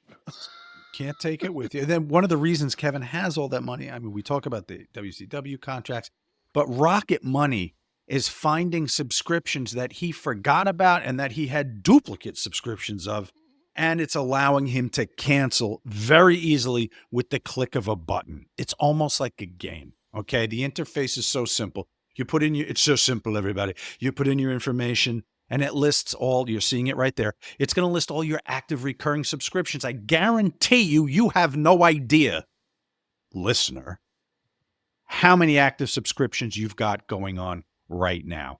Okay? You might even have duplicates. You signed up, your partner signed up, you didn't realize you've both been charged, because who sits there and goes over bank statements? Nobody. Guess what? 74% of the people, that's the number, have subscriptions they've forgotten about. And with Rocket Money, you do not have to remember every subscription. They remember it for you, and they show it to you. Most Americans think they spend about $62 a month on subscriptions. The real number, closer to $300. That's a big difference, okay? Even if just a couple of subscriptions fall off the radar, those recurring payments add up over time. Thanks to Rocket Money, you do not have to lose that money any longer. Subscriptions you have forgotten about will be taken care of and canceled. They do it. You just click the button. Okay, and Rocket Money, by the way, is a personal finance app that helps you find and cancel not only unwanted subscriptions, but it monitors your spending. It helps you lower bills. It does it all in one place so that you can grow your savings, okay? See all of your subscriptions in one place and know exactly where your money's going. Over 5 million users have saved a total of $500 million in canceled subscriptions, saving members up to $740 a year when using all of the app's features. Stop wasting money on things you don't use, guys. Cancel those unwanted subscriptions now by going to rocketmoney.com/Nash. That's rocketmoney.com/NASH. Thank you, Rocket, for supercharging my savings and Kevin's savings. I'm about to sick Rocket on that fucking Max streaming fuck around. God, made you sit through that damn movie for 93 minutes the other night. That was Netflix. Oh, really? Okay. That wasn't Max. I can't get on Max. Fucking piece. Oh, because you're going through your not your cable. You're going through your satellite to get. Yeah. Can't you just bring on your smart TV? Can't you just put a Max app? I do. It's on my Bravia. There's a Max app. Right. I still have. No, when I pull up Hulu, it comes up. I pull up fucking Amazon, it comes up. Right. I go to Max, it comes up. I go to the home. I pull up fucking the series. I go to the series, and the fucking thing just spins around, and it sends me to a graphic that says I've got to either put in a code, I've got to put my email, or I've got to do something. So they're looking to authenticate that you have HBO Max as part of your So DirecTV, then right? so I do that, and I've already contacted Direct. They've already given me fucking like 3 months money back, and it's only been like 4 or 5 days since it's been fucked up. But then you've got to go in there and you've got to type your email, then you got to type your password, then you got to submit. Let me ask you a question though. Yes, it's a pain in the ass, but do they give you an option instead of typing that to just scan a QR code with your phone? But I can't get it to fucking when I scan it, it'll say options. I'll press the options and it won't fucking pull up. And I've got the Max app on my phone. I can go take a shit and watch Max. I just can't do it on my fucking TV. Can't watch it on a television set. I can't do it in my fucking TV room. So it's like, welcome to 2024. Yeah. There was an article about John MOXLEY that I felt bad for him. It was he just kind of goes over he's 38, I think, right now. And he was going over his litany of, it's talking about injuries and, and then, thinking about you're 65 and still dealing with stuff. I mean, dude, if you're 38 and selling, you're fucked. I was going to say, there's a long road ahead for John. Although, I mean, maybe modern medicine, now maybe stem cells become part of the picture. So RFK's got the red cape on. He's going to make this happen, no doubt, within weeks. And no, there's only so much shit that. But maybe medicine will catch up with the business, is what I'm saying. You guys what, Star Trek? What do you mean? You lay underneath the fucking, lay in a bed, like a tanning bed, and it fucking regenerates all your fucking shit. That's perhaps. Anybody that's done this for 5 fucking years at a level where you've worked 150 days, you're fucked up. Yeah. You're fucked up for life. How much your last match was 55 years old? Fuck, 60. You worked at 60? Okay. So big time wrestling heavyweight champion at 60 years old. How many of these guys are going to be able to say something like that? I hope none. I hope they get the fuck get out of the business. Get the fuck out of there, man. No, but Mox works that crazy fucking style too. Yeah. I mean, he didn't. Ain't nobody saying fucking Mox has got 5 moves and takes the fucking night off. So I mean, that's you run into a cement wall enough times, fucking. I promise you that you fucking will not beat the cement wall. But in the reading of the article, the type of injuries that are exclusive to you guys, if you're a football player, a basketball player, you're going to have sprains, you're going to have tears. Something like the fucking filth of the mat and like staph infections, MRSA, stuff like that. People don't consider that stuff when you think about wrestling as opposed to, football or anything else. I'm not minimizing the injuries in other businesses. Athletes are definitely going to be subject to this. But something as simple as that, it's almost miraculous that you don't hear about more guys that I got stuff. I had a nasty staph infection at my tricep. Yeah. And then guys that would blade, and then you're rolling around with an open wound. Well, and you're whatever that fucking person has in their blood. Yeah. Right. Commingling blood. No, it's fuck. It's a very uniquely barbaric. Yeah, but uniquely detrimental. I mean, wrestling is like a minefield of potential injury. Going back further, you had a lot of the threats of addiction because of you had no protection plan. You had to work or you didn't get paid. So guys were working injured all the time. It was more the fucking no time off and no off season. Right. No time for recovery or anything like that. You just had to keep grinding. And so little tiny things like fucking when I broke in, man, luggage didn't have wheels. You picked up fucking 2 CCM bags, big ass hockey bags. You dragged them motherfuckers around. All of a sudden, man, those Samsonites came with those wheels. Yeah. And it was like, oh. See, that's fascinating. This is the stuff. I know you're not going to write a book, I know. But this is the stuff I'd love to read about that the layperson who's never carried the CCM bag doesn't even think about. So you worked all night. This is your 6th night in a row, your 24th night of the month, and just carrying that fucking thing through the airport all day. What that does to exacerbate the injuries.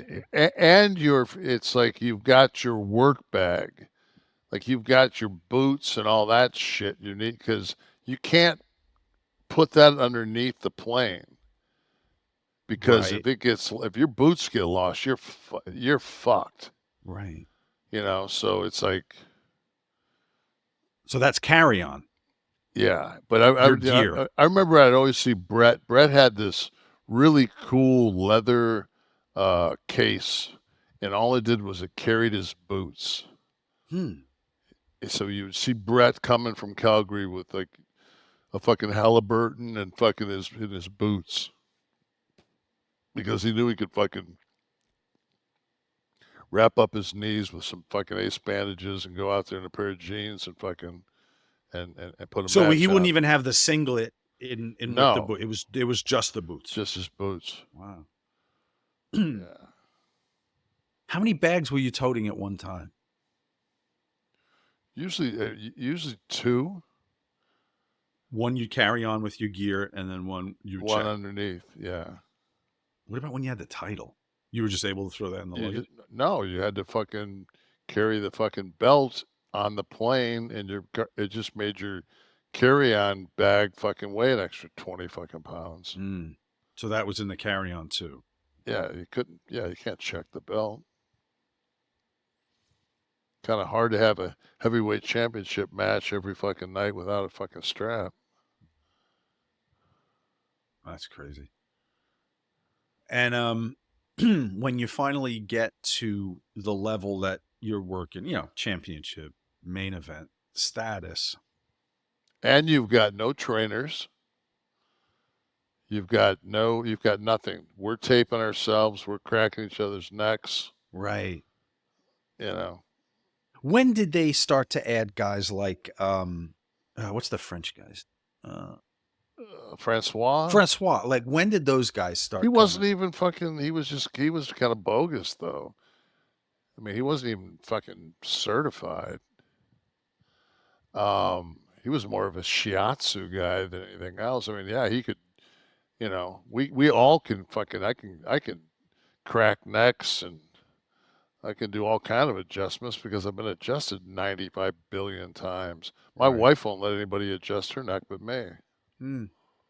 So, I mean, but that's the whole thing. You go to Japan and you got some guy that's, pulling your fucking neck with a towel, and you got another guy taping your fucking fucked up, knee. And But so just back to the trainers, I'll put it in quotes because you said it was kind of bogus. They were on the road with you for every shot, right? when? Well, okay, so Not till title run? nobody in 90. Fuck no. 95. So that wasn't going No on in 95? way. Oh, I Fuck didn't realize no. it. Fucking had Yoko sitting in coach. Right.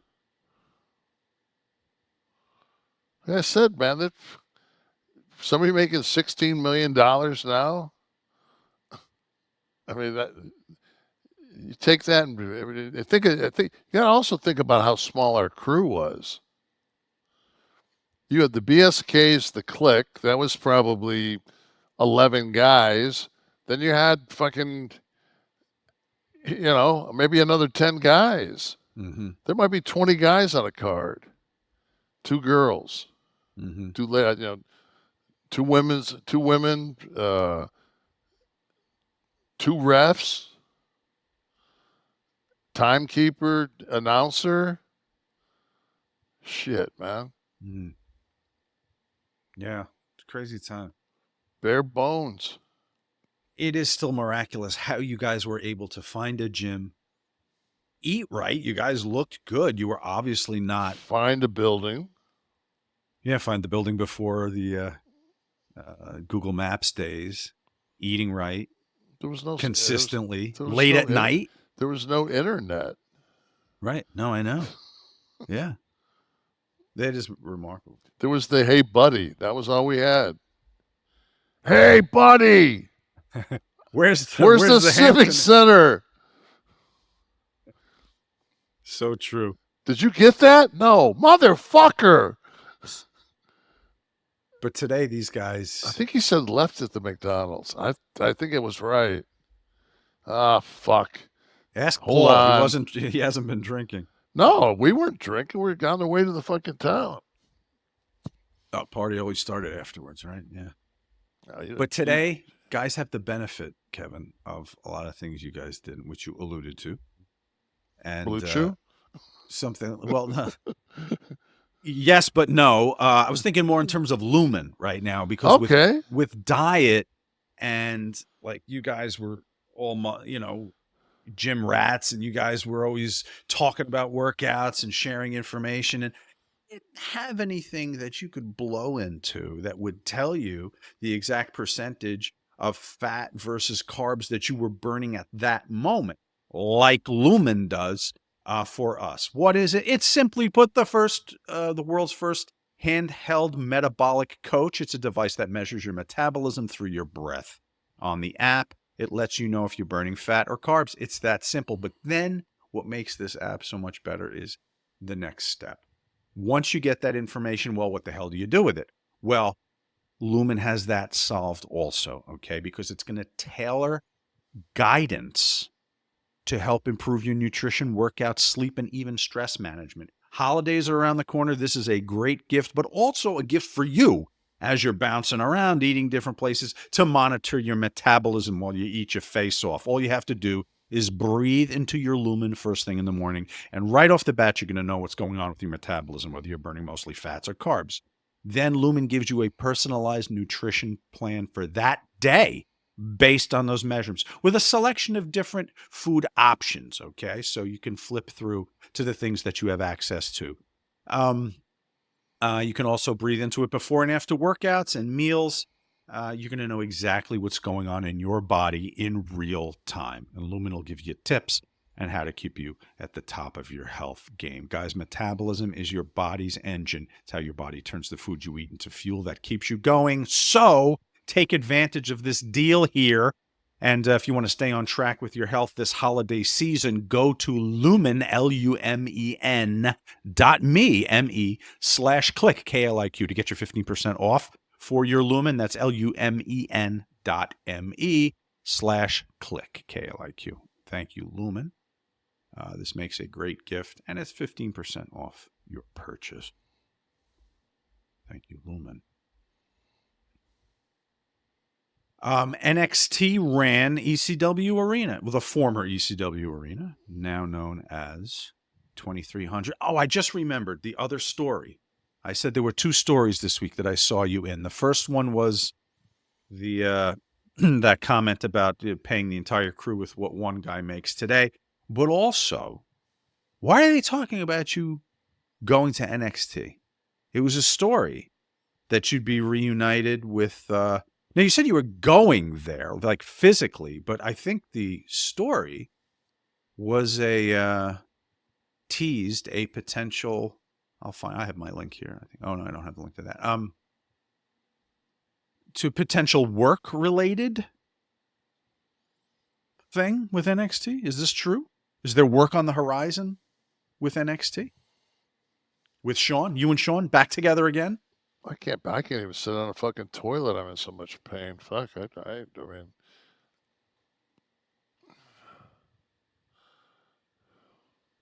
So stay tuned. Okay, stay tuned. Well, all right. So it sounds like it's certainly something that could happen. That's no. I'll definitely show up at an NXT taping. Mm-hmm. If I'm not being operated on that during that time, because it looks like I've got to get my shoulder operated on top of my fucking. But that's Columbia, right? No, I'm talking about I fucking something popped. Oh, your shoulder? Yeah, something What popped in is my this shoulder training on Tuesday. No, it's just fucking. It just never stops, man. Snowballing here, yeah. No, it's not snowballing. It's just fucking. Well, it's an aggregation of issues, right? We're dealing with the back. Two separate. It's two separates. I'm really. It's easily compartmentalized. It's just one of them is my nerve is pinched and it's making my fucking quad not fire. The other one is that when I wipe my ass, I scream. So. And you didn't do that before, I assume. No, it's just I just, man, something popped right, and it's weird because it's like it didn't bleed out. It's sore as fuck. It's crunchy. What machine were you using? I was using a Cybex row machine. You see me asking like I'm going to have a fucking answer for you based on this. It's just a Cybex rowing, but it's a selectorized machine. It was a finishing movement. And it has handles like this and then handles like this. And I was doing this one. I was doing my palms facing. And the Stax 200, I had 170 on it. I was on like maybe rep 8 or 9, and I just felt kind of a, I don't know. I mean, it was, I heard it. I heard something pop. Well, is it in pain now? Yeah. Yeah. Okay. To the point where, I mean, I'm supposed to leave tomorrow for 3 appearances. And it's just like, I mean, just with my back, and it's just. How long is the flight? But I've got a connection. You got a connection. Jesus Christ. Hey. But, it's like one of those things, man. Now I've committed, and now it fucks people if I don't show. And it's just like, this is why you shouldn't fucking book anything anymore, because fuck it. Yeah, but you don't know 6 months out that you're going to. Yeah, but I mean, it's It sounds like it's time for Florida Man in Jersey. That's what it sounds like. It yeah. sounds like it's time to jump into this. It's also a fine time to remind everyone that it is brought to you today by our friends at TUSHY. Welcome, TUSHY, to Kliq This. I have my TUSHY installed in the downstairs bathroom. I had the bidet in the upstairs bathroom for a while now. Did not have anything downstairs. When I saw TUSHY was coming aboard, I jumped on it, sat on it, installed it. This is something I can install myself.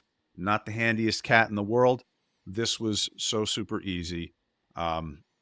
It's just the connection of your hose, which is already there, right to the device, and you're sitting and you're enjoying it. More than 2 million butts love the TUSHY bidet. Let me just let It's only for people who poop.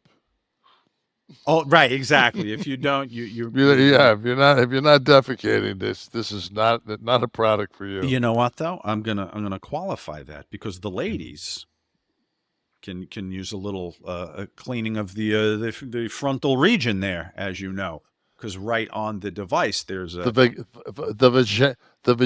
the vagine. Listen, holiday gifting 101. You can registered Democrats in Florida were not given tushies, but you guys will be if you order now. The holiday gift giving is coming up, so it's a great gift. But other than that, you're going to be eating at different people's houses, probably family. Who knows what's going on with their cooking? If there's any uncomfortability, you can go have a nice clean evacuation. Lanny Poffo was the first guy that turned me on to the beauty of the bidet. And he's not wrong. First of all, you're saving on toilet paper. Let's talk about the economy. People, they're eating the dogs. So you'll be saving on toilet paper. That alone should be reason to explore this. But talk about an easy, clean experience. I am off my game now when I am sitting somewhere going to the bathroom and I don't have the bidet. When I am not able to use a tushy and I'm elsewhere, I'm a little off my game and troubled, quite honestly. Like if I'm out, I try not to have to go at a restaurant. Kevin, I know that's a fate worse than death for you, but it's made such a difference. If you've been waiting to upgrade your bathroom or get the perfect gift for anybody, now's the time. You're going to go to HelloTushy, TUSHY.com to see this week's savings on bidets, bundles, instant bathroom upgrades. The TUSHY bidet easily attaches to your existing toilet seat. Okay? No need for additional plumbing or electricity. Super simple. Washing with a precise stream of fresh water removes 99% of bacteria compared to wiping with toilet paper. We're really just smearing it, folks, with toilet paper. Let's be honest. And it takes less than 10 minutes to put together. This is incredible. You sit, turn it on, turn the knob, get the refreshing stream of clean water. You let it run as long as you want, and then you just dab yourself, pat it dry with some toilet paper, guys. Give the gift of practical luxury that benefits everyone in your household. For a limited time, our listeners are getting 10% off their first bidet order when you use the code KLIQ, K-L-I-Q, at checkout. That's 10% off your first bidet order at HelloTushy.com with promo code KLIQ, K-L-I-Q. Don't forget to give us a shout out while you're there and let us know. Let them know we sent you. Go to HelloTushy.com for the best gift this holiday season. All right, Kevin, they've brought us this edition of Florida Man Jersey Guy. You've certainly been redeeming yourself of late after a small slump. Though even when you win, you do like to take issue with the stories that are similar to a man driving a Jeep versus driving a Bronco through the 7-Eleven. We'll see what happens this week. That's not what my analogy is always: guys in F-150, guys in a Silverado. Which one's from fucking Florida? Which one's from Jersey? Obviously, F-150 from Florida. All right, here are the two stories. Ready? Man arrested after calling police to check mental health of a neighbor who lit a scented candle. Second story, man accused of grabbing 2 women by the throat at polling place over political candidate choices. First story, man arrested after calling police to check mental health of neighbor who lit a scented candle. And man accused of grabbing 2 women by the throat at polling place over political candidate choices. I gotta go. Guy grabbing your throat at a polling place to Florida, man. Well done. This was a layup, I guess, right? Once that story comes out. Let's see who that was, by the way. Me. Well, it is me. That's Mr. Stuart McMillan, 71 years old. This happened in, what are we looking at here? Hillsborough County. That's nearby at about 12:30 p.m. That's Tampa. Yeah, well, it was 3 hours that way. Argument with 2 women over their choices for political candidates. He allegedly pulled one of the women's flags to the ground and grabbed her by the throat and hair. While the other woman came to her rescue, he reportedly grabbed her by the throat also. So only in Florida would you incite a riot by getting online with a flag. Yeah, I mean, by just if I showed up in Florida with a Harris hat on, I guarantee you my fucking signature would not match. But here's the thing, though, about this story. You kind of had the 2 scorpions looking at each other from across the cage because the women showed up holding flags with Kamala Harris, while McMillan showed up waving his Trump flag. So they were, I guess, standing opposed, waving the flags. Mr. McMillan then went for the throat. Maybe they had a larger flag, and he was. Would he think it's 1980 and this is still a swing state? Right. Yeah. Well, 80. Well, when was the Hanging Chads? That was. What was that? 2004. I don't know. I think it was the Al Gore one, maybe. But yeah, it was definitely Gore. There was another story. I didn't include this in the game, but I was looking through Florida stories and I came across Florida man bitten twice by shark at the same beach over a decade apart. You would talk shit luck. Same beach, same exact rock, same place, same reef, same everything, Cole Tackman said. This was in Stuart, Florida. Was it a shark or an elephant that bit him? Why? Well, elephants are supposed to have incredible great memories. No, this was an elephant shark. Elephant shark. Okay, yeah, makes sense. Yeah, it's the Stuart Rocks break off of Bathtub Beach in Stuart, Florida. This is not a great travel advertisement for the folks running industry in Bathtub Beach in Stuart, Florida. But I couldn't believe this. Talk about shit luck. I guess who's not going back to Bathtub Beach? I'm thinking guess who's never going. He looks all right. He's given the thumbs up, but good Lord. Yeah, so did the paralyzed guys on the football field. Fuck that. That's true, getting wheeled off. It was not an elephant shark, but a tiger shark, Kevin. 2 surgeries, 93 stitches. That doesn't sound like it was a fucking reef shark nip. No. Yeah, no. 3 tendons were completely torn. 1 was partially torn. That makes you wear the fucking long fucking pants the rest of your life. Exactly. Walk around with fucking a big chunk hanging out of you. All right. Who doesn't love cereal? As a kid, I loved eating cereal. Everyone loves cereal. Cereal's tremendous. It's tremendous breakfast, but you could have it anytime. It's one of the things that's so special about it. Okay.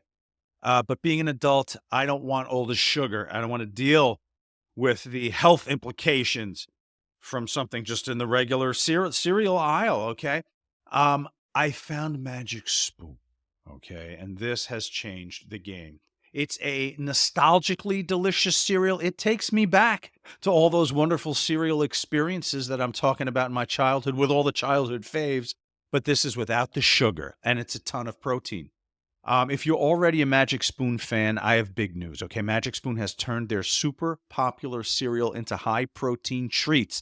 Light, crispy, they taste just like the classic cereals, but they're cereal bars. Magic Spoon's brand new treats are so delicious and have already become my favorite before breakfast snack. You can use this before a workout, perhaps.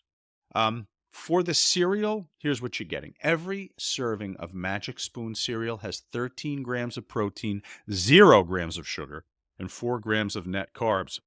There's a little Magic Spoon coming up right there. You can feel good about what you're eating, guys. The most popular flavors are fruity and cocoa. All right, there's so many more outside of the Pebble family. The treats, Magic Spoon's brand new treats are crispy, crunchy, airy, and an easy way to get 12 grams of protein on the go. And for the first time ever, Magic Spoon treats are available in grocery stores. Holla! With delicious flavors like marshmallow and chocolatey peanut butter. Guys, get $5 off your next order if you order at the website magicspoon.com/Kliq, Kliq. Or just look for Magic Spoon on Amazon or in your nearest grocery store. That's magicspoon.com/Kliq, Kliq for $5 off. Magic Spoon. Hold on to the dream.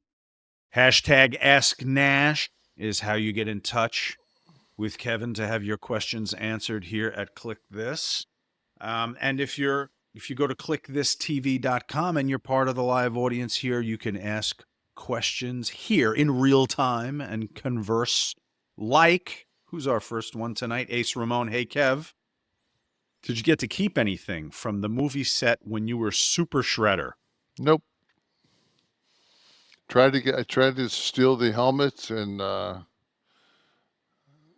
did not get off set with it. Did you get any cool merch from any of the films? Any of your not merch, but on Magic Mike XXL, Tarzan carries a camouflage backpack throughout the movie from town to town, and I took that. Okay. They gave it to me, so I have that. I actually travel with that.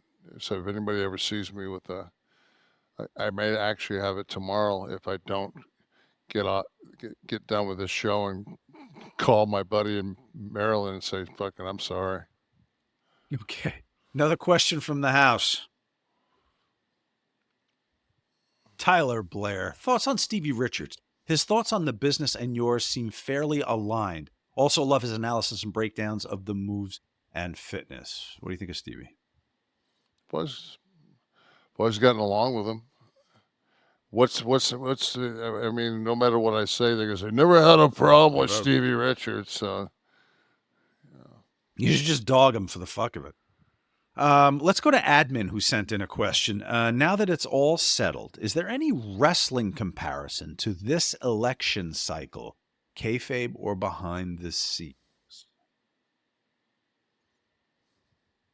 What? Well, it got a little promo-y sometimes, if that's what you mean. Comparisons between. No. Do they like each other behind the scenes? Is all this warring just for the show, for political advancement? I hate when people fucking try to equate pro wrestling to fucking life. It's nothing like it. I lived life. I was a pro wrestler. There's no comparison. Very good. When you lose a fucking match in pro wrestling, you just go to the next town. When your candidate gets fucking shellacked, you feel like shit. I lost the world title after having it for a fucking year. Got up the next day, fucking had steak and eggs. Not a big deal. Bag was lighter. Well, I think there's a culture around wrestling too. It is kind of you're kind of in a different world when you're in wrestling, a little bit, right? your handshakes. Preston Fabry, have you ever had a close personal friendship and due to the other party being too prideful, shameful, or embarrassed to admit their mistakes or faults, any wisdom on this topic would be closer? I'm missing the question here. Have you ever had a close personal friendship and due to the other party being too prideful, shameful, or embarrassed to admit their mistakes or faults, any wisdom? I guess lost a friend based on this.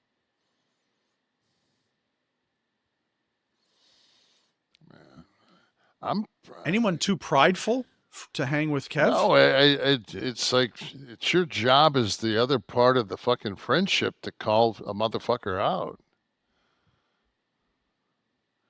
Hey, dude, you're being a dick. What's with the? You're too prideful. You're too this. You're too that. Just right. If you want to fucking keep a relationship going, I mean, you call the motherfucker out. If not, then who wants to be a friend with a bitch anyway? Very good.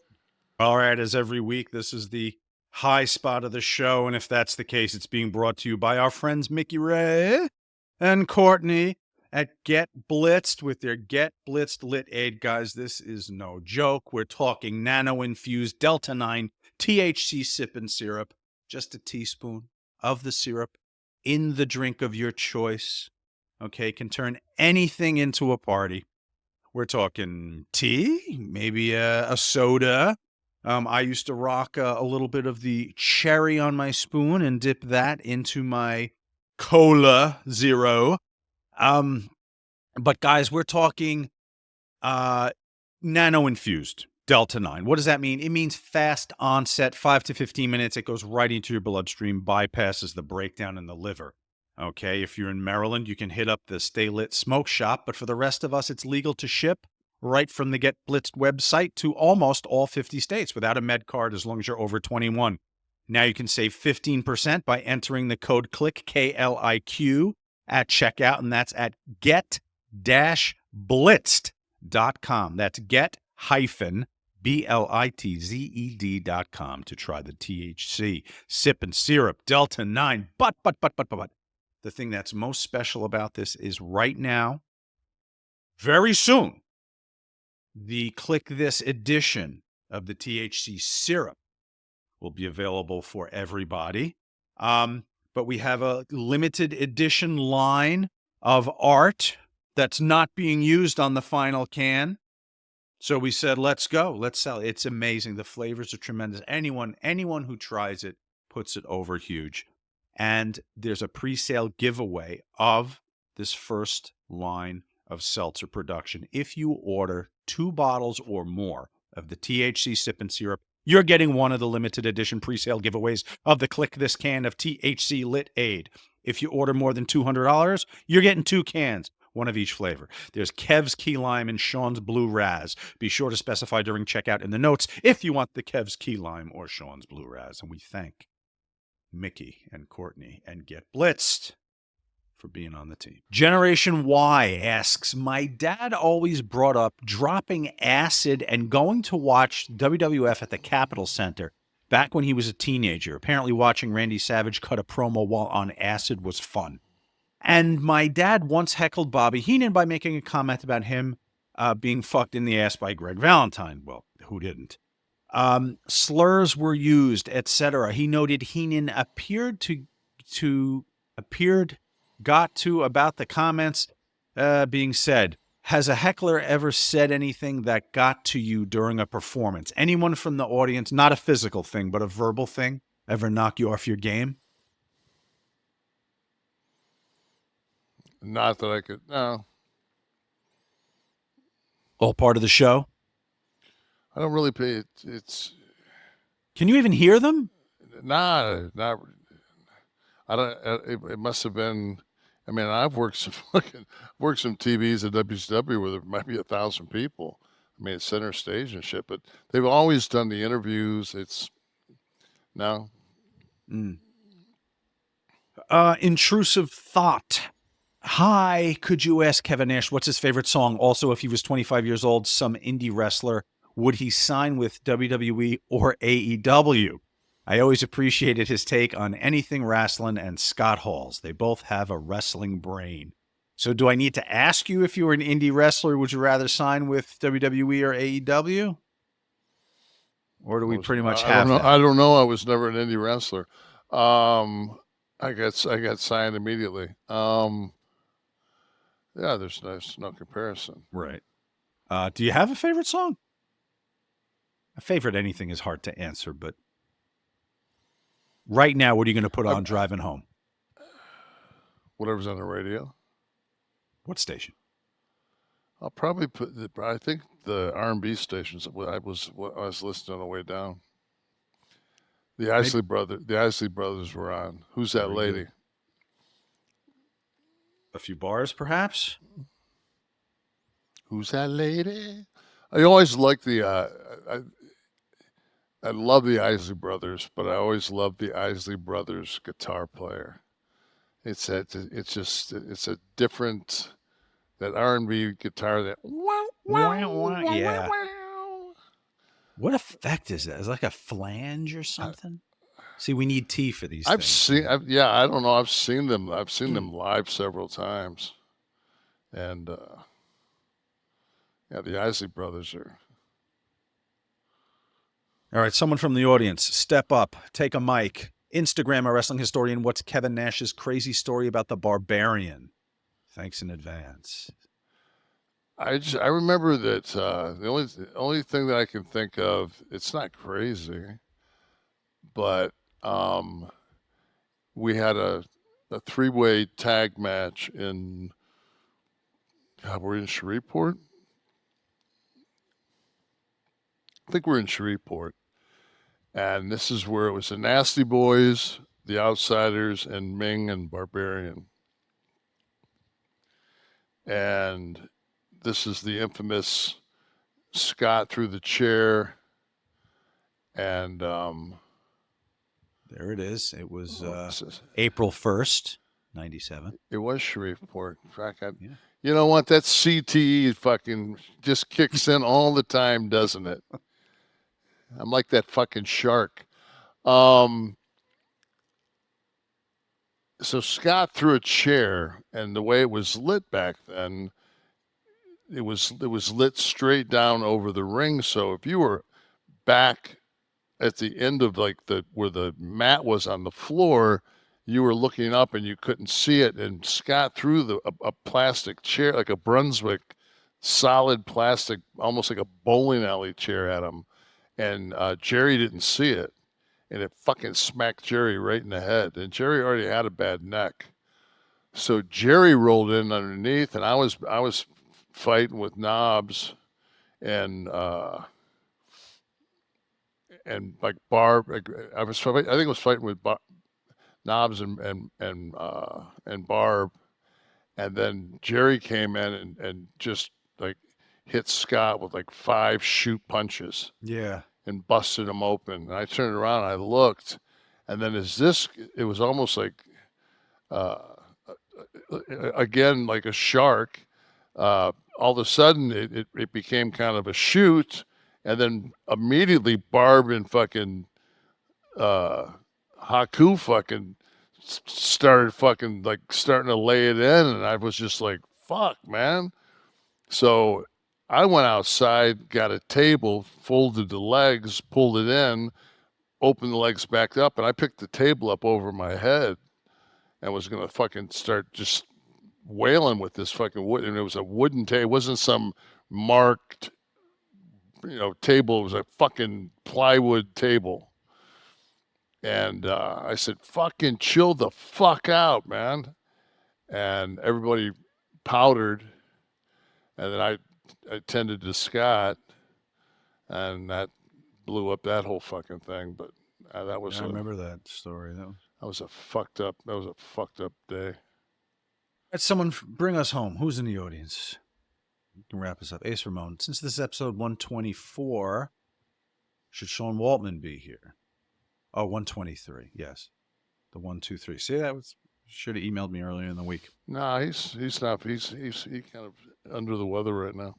Kliq This is a production of Butch and Sundance Media, produced in association with Podcast Heat, created by Tristan Nash, Kevin Nash, and Sean Oliver, producer Steve Kaufman, graphics by Dominic D'Angelo, title sequence and audio edit by Wesley Burleson, theme song by Dale Oliver, technical research by Tristan Nash, copyright 2024, Butch and Sundance Media. Kev, do you want to do another one? I'll do another one, but I want to say that I'm very proud of the effort that Kamala put in. If I had to do it all over again, I would vote for her again. And better luck next time.